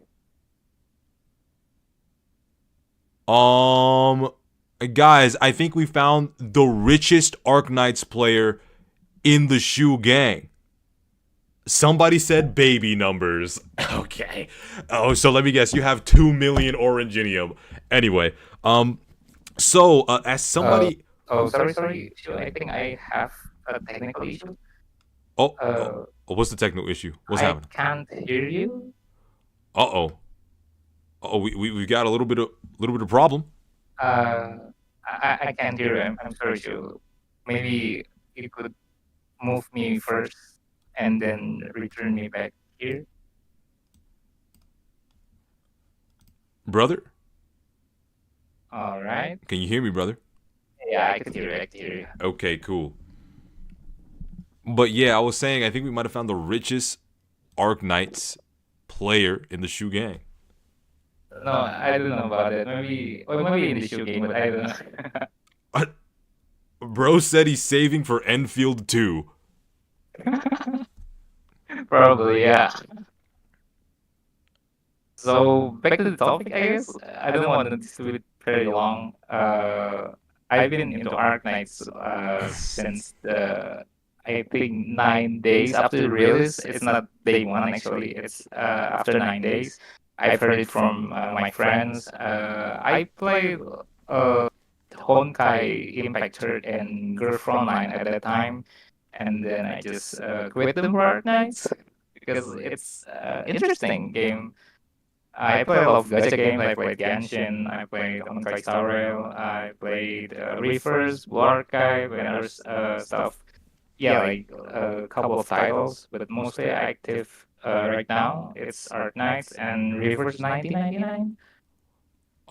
Okay, so um okay, so first and foremost, um what okay, so first of all, for those of you that don't know, what he has on the top right corner, imagine having almost 200,000 Asterites or Primos or fucking gems or any of that stuff. That's what you're looking at right now. That is insane. So what puts Arknights above all the other gotchas for you, my friend? For me, I'm more of like a story person rather than gameplay. I mean, to be fair, I can agree with you when you release your first reaction video of Arknights that you say like you love the songs, you love the animation, and then the gameplay. That's Hey. really hilarious, bro. Yeah, literally, that was one of the things that really like turned me off to it, because like when I play these games or when I play games in general, I really like when the actual game is very close to the material of their advertisements. So, you know, when I saw all these things, I thought back to the gameplay and I'm like, holy moly, guacamole, this is some 2-pack of ass right here. And then I quit. But I came back and, you know, I started to realize that this game actually can be very, very fun. And I do appreciate how, like I mentioned before, it's a little bit of a brain teaser for me. Yeah. Well, thank you for giving this game a second chance, Joe. It's gonna be worth your journey. Trust me. Oh yeah, I've been enjoying playing it, and I've been enjoying spending my time with the Arknights community as well. Having you guys in chat, having you guys interact, you know, some of you with your brain dead Weisadel spamming, fucking Walter spamming. Hey, it is what it is. I enjoy every second of it. Wait, real quick. We do have somebody that's curious. Did you spend money, or is this all F2P? I know you spent money for the EMEA skin, but for your currency. I'm gonna say that I'm free to play, but I don't want to post it because I don't think it's like a correct mindset to have. You're free to play. I love this game. Yes, I'm free to play. You haven't spent a dime. Yes. Yes. I'm not gonna lie to you. I swear, like, if I can show you, like, what is it? Like this, the prime details. You could see like there's nothing. Original prime. What the fuck? I come back to the computer and he shows proof. Yo. Yeah. Basically. Holy, dude. Okay, so clearly we might have the best F2P player on the planet in our midst right now across all servers. How does it feel, man? To be the only motherfucker that should be praised for being F2P in Arknights. This is crazy. Having that much. What is your operator list look like? Oh, you wanna see? All right. Holy 6 stars.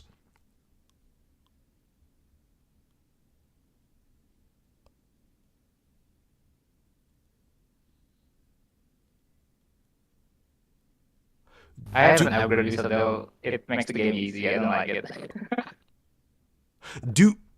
Do you have every character or no?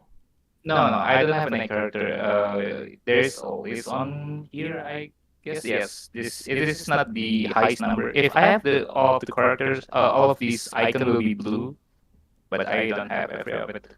Oh, okay. I don't even have like two siblings. I don't have Shu. I don't have Neon. I don't have Ling. I skip all of the Sui siblings because I didn't pray for them. It's just preference.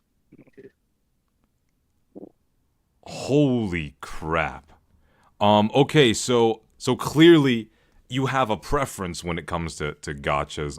So what about Arc Knights? You know, you could tell me if it's the characters, if it's like, the story or whatever. Like for you personally, that holds this game above the other gacha games. So yeah, I mentioned it before that I really love. I'm more into a story person. I really love reading art nights. I've been a devout reader since day one. It's been an amazing journey. I really love that how they create this amazing world with deep lore and a fast world building. It even designed like how the world works, how communication works in this world, how even guns in this world works. It doesn't the same as our real world. It explained in the R6 collaboration story that their guns doesn't work as like ours. It's really amazing. They put into a much love into this game, and it's amazing. For me, Archive is like a homey story. It's like down to earth, despite all of the cosmically large threat that we're facing. Actually, it will be a little bit spoiler, but basically we have a bigger threat. What I want to tell you is we have like a huge threat that we are facing right now in Archive, but Arknight's still pointing to its people, like in the people of Terra, that they believe how they struggle with the oripathy, the infection, how the infected are the group of people that being suffered, but not always the infected, but there's some basically everyone is suffering in this world, and it's just amazing that how they keep making stories like that. So it's like huge as in world building as a threat, but for the story they keep pointing to like to the people, like down to earth. It's like that. For example, if I want to give is one of the chapter in the main chapter is uh, at the first start of the chapter, it's a new chapter. They're talking about two soldiers that they have a conversation about uh, where they want to spend their holiday, and basically he's telling that, oh, I wanna take my daughter to some place, and then right, shit happens in this world, and it's us like that. I love how they pointing what they love about art, and its people. It's about its people. You like the world building and the people within the world. Yeah, it's still alive. It's amazing. I don't know how much words I need to put into describe. Yeah, like that.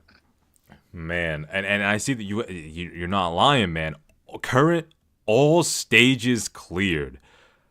Man, Yeah. you know what? If Terrastorian ever needs somebody to remind him of something in the story, I'll be like, hey, I got somebody in my Discord to help you make that video, man. That's crazy. Have you, okay, so this account seems extremely valuable. You seem like you really enjoy the world and the story. Have you assisted Terrastorian in any of his lore-related videos before? Or have you, like, given him any information before? Or are you just one of those people that just, like, you're just enjoying everything for you? You've never, like, been reached out to or reached out to anyone content creator related? All right. In terms of terror historian, I actually have a comment on their video because on their explanation about Originum, because I think they kind of they doing good. I mean, I'm not telling they're doing bad, but there's a certain of concept of Originum that they haven't told us that I think it's not. Uh, Fully accurate to say that Originum Arts is the magic of Arknights, because actually there's another power system that seems like magic in Arknights, and it's not Originum Arts. Mm-hmm. Yeah, and it's just a comment. I just commenting. I never took part of any projects because actually I'm one of the, how do I say, someone to search like the veterans of my community in my local community. So yeah, I mostly I contribute there, like telling people, guiding people in my small local community. So yeah, never been like in the big part of project, only a small local community. Have you ever considered wanting to reach out before and see if you could get in on like sharing your knowledge on videos like that? Not it doesn't necessarily have to be Terrastorian, but on videos like that. To be honest, I've been considering one of the project that I've been considering is I want to make a summary of a side story in my local language and in the Indonesian. I've been, because this game is huge, and I want people to like seek for it. I want people to enjoy it, but because it's really huge, it could be overwhelming sometimes. So yeah, I mean, summary will be help. And yeah, I've been thinking of making my own content creating channel, but I'm still considering. I have many stuff to figure out in my life first. Hey, Yeah. if you ever decide that you want to make a video on the lore or on any side story or main story, do not be afraid to contact me and be like, hey man, I want you to, like make a community post, or like I'd like you to, share this or anything. Don't be afraid to post it in the community sharing tab I have in my Discord or anything like that. You definitely seem like a chill dude. You seem like somebody that's mad cool, and you seem very passionate about this, and your account definitely shows. So, I would be very interested to see what you end up making, since, seem like you have a really good understanding about Arknights, brother. So, if you've played any of the other Gacha stories, like, you would just say that Arknight's story clears the other Gacha stories, or would you say not really? I would say yes. It's easy. Arknight is like the top of the mind in terms of story. Mm-hmm.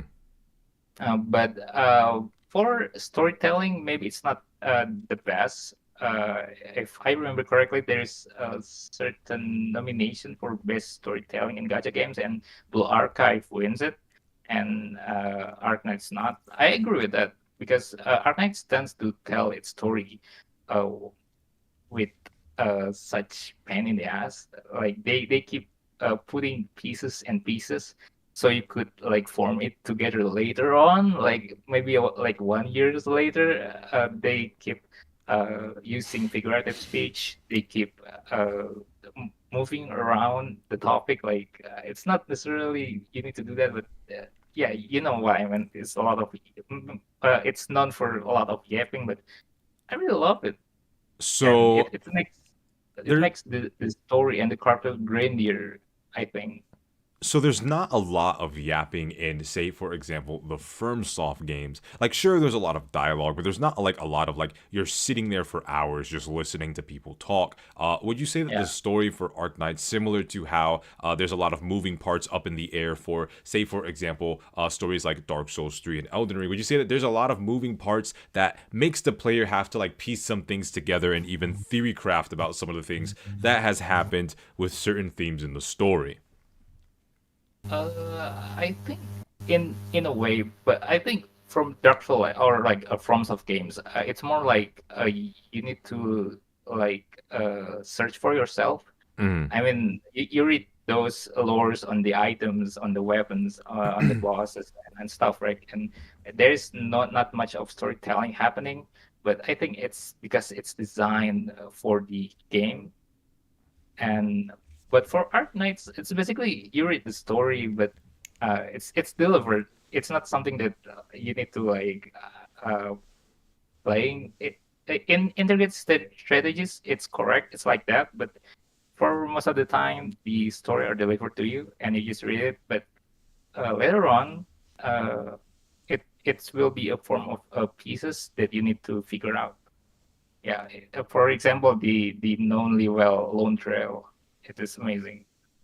Yeah, like that. Okay, so when it comes to Arknights Enfield, will you treat Arknights Enfield the same that you treated Arknights? What are your expectations for it, and are you excited to experience Enfield from a narrative standpoint? Oh, definitely, I excited, but I kind of afraid to be honest, because Arca is already grand for its own, and I kind of afraid that Enfield messing up with Arc Knights. I'm kind of afraid, Okay. but you know, I'm not really a complaining person. I just can accept however the story it is. But yeah, I'm excited for it. Okay. Okay. So what is it? What's one thing that you're hoping to see from Enfield, that like would be similar to Arknights, aside from story presentation?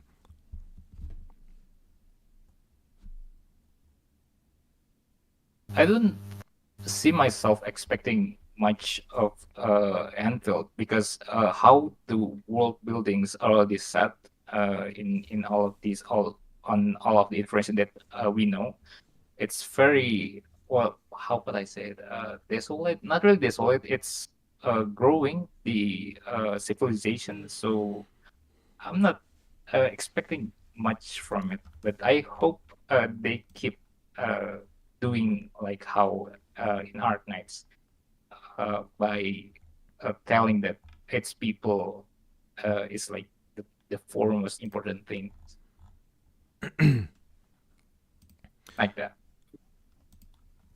Man, I'm still taken aback at like all this stuff that I'm seeing on the screen right now.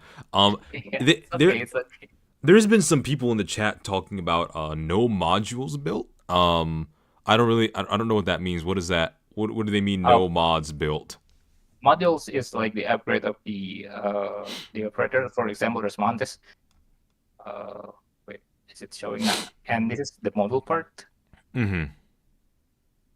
So basically, it's like an addition buff that you could choose.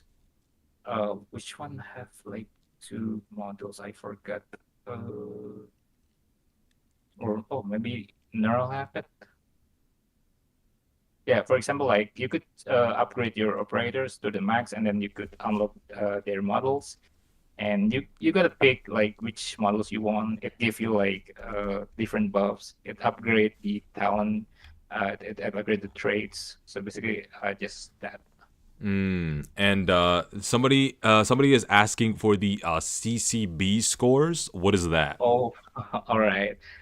So if if you wondering, if you chat wondering, this is the medal that I have. You could ask the chat what this means. Um, I have all this. Chad, what is Where, that? where is it?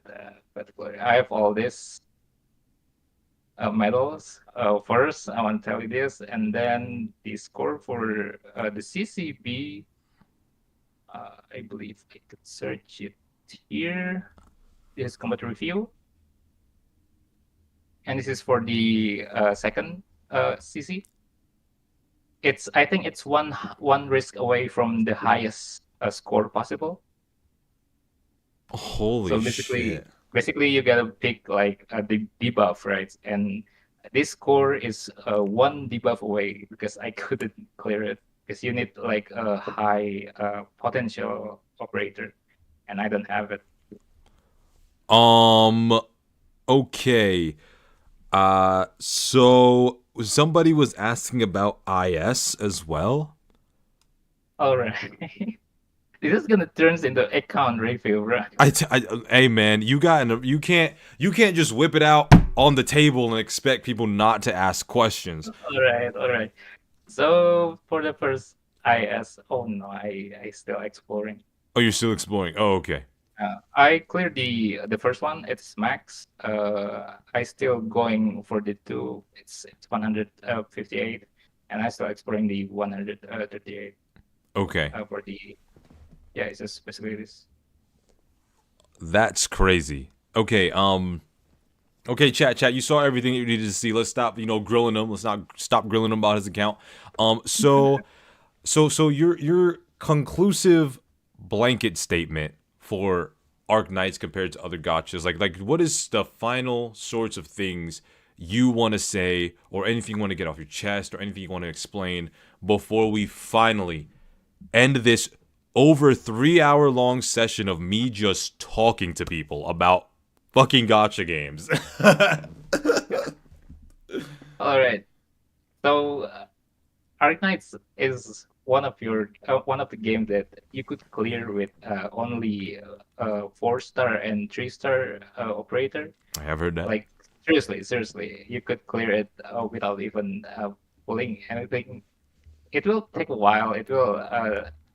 You need to like learn its mechanics. It has a high curve on the learning, but yeah, it's kind of fair game. I really love a gacha game that could be completed without even pulling. It's fair because many people turn down gacha games because of its gacha.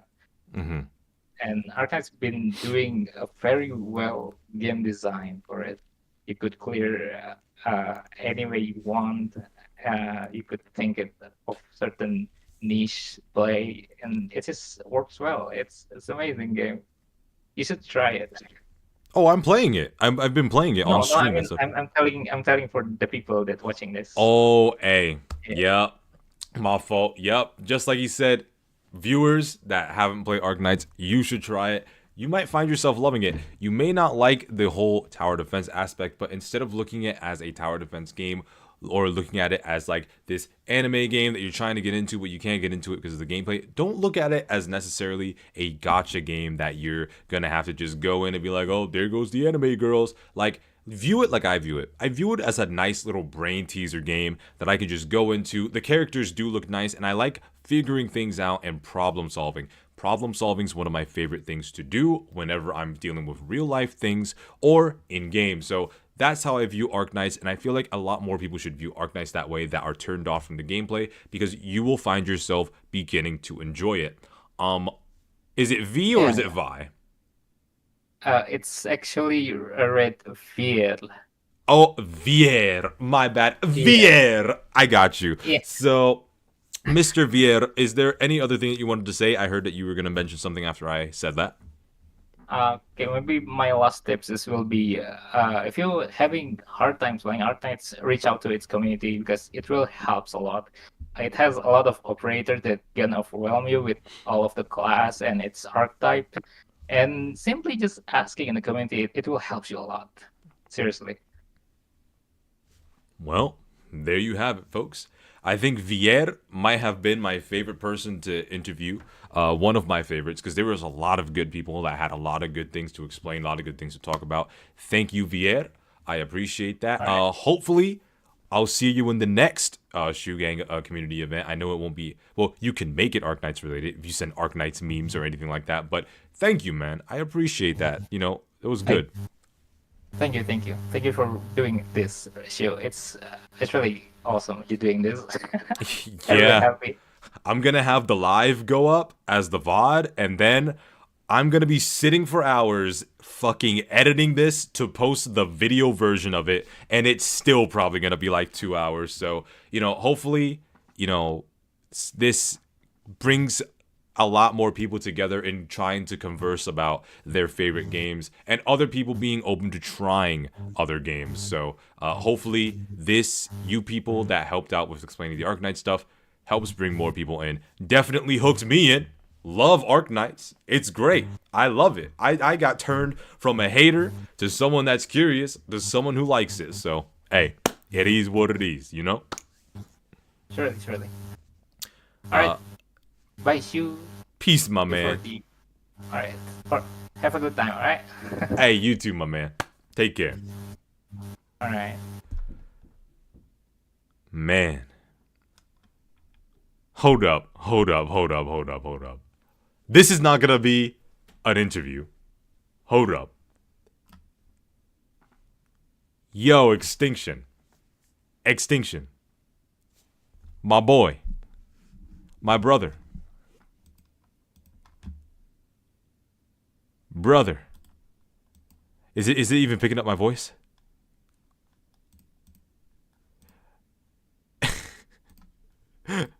Can I unmute him? No. Guess I can't join this call? Yeah, that was basically the end. We were basically at the end. Hold up. Extinction. Brother. Are you there? Mr. Mod. Dog. Bro broke the call. Don't dog me in chat. Brother. Come on. Unmute yourself, man. Are you doing this again? I might do it in the future. I definitely might do it in the future. Because we have some other things that we're also going to be doing. So now that the Gacha fan interviews is over, the next one, January 20th, is going to be comedy night. So you can come in, you could show off memes, you could show off your favorite memes, you could tell jokes, you could do whatever it is that you like. We're going to have various people coming on in and trying to be funny.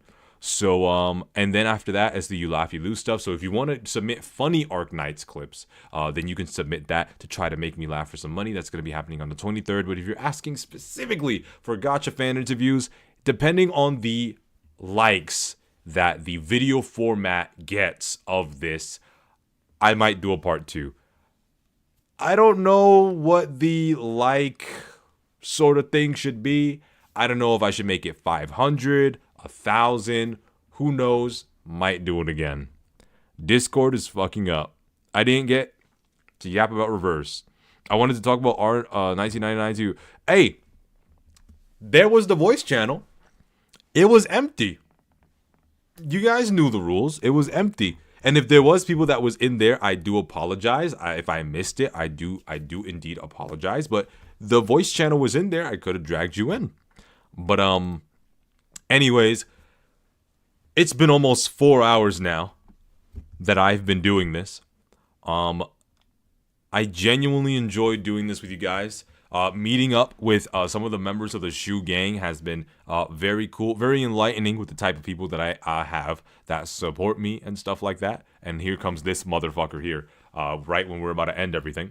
But we will be doing this again depending if it reaches a certain threshold.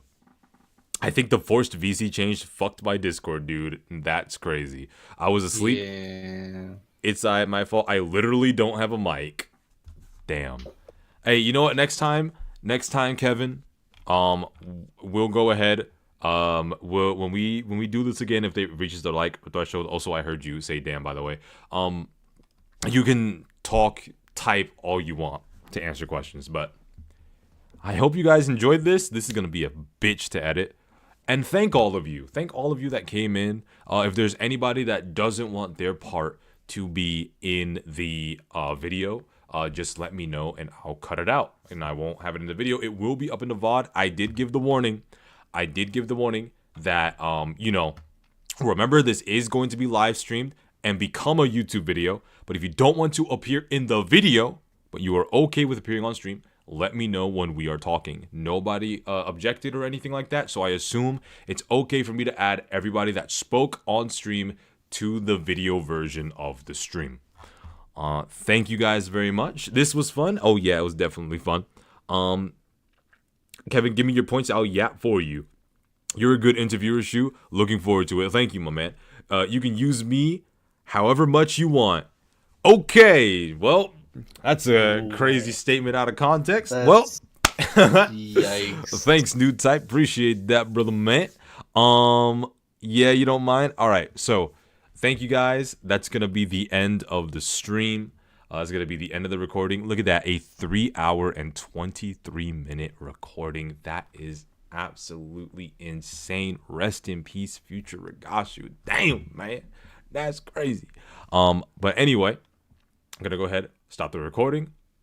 By the way, YouTube, this is going to be the outro. Let me go ahead. Let me just go here. By the way, YouTube, I want to thank everybody that came along. Thank everybody that joined the interviews and such. Obviously, this is all for good fun. If anybody gets offended, you should probably check your humor, perhaps, because obviously the people that came in here joking, it was very clearly jokes, and obviously they just wanted to talk about what they were passionate about, and there weren't very many shots that were thrown around or taken to the other gachas. There were people that did bring up some fairly good points and stuff. I will be doing this again. Let's say if this video gets past, like, if you want me to do it again, like around maybe, since this took a long time, we're going to say 1,000 to 1,500 likes. If this gets either 1,000 likes or 1,500 likes, we'll say 1,000. I'll do this again because this took a long time and I'm starting to get a headache from all this yapping. I don't know how Honkai Star Rail characters can do it.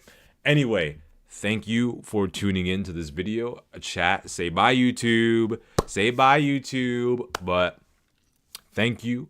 And of course, for you people watching the video, if you've made it this far, you skipped to the end, I want you all to take care and peace. Now, as for you knuckleheads, I want you guys to also take care and peace. And before I end it, obviously, I got to, I gotta make 1,000 alt accounts. I gotta wait a little bit for you guys to see the peace. But yep, bye. Future shoot editing hell. Yep, I'm about to get my ass beat by fucking DaVinci Resolve. Anyway, peace, guys.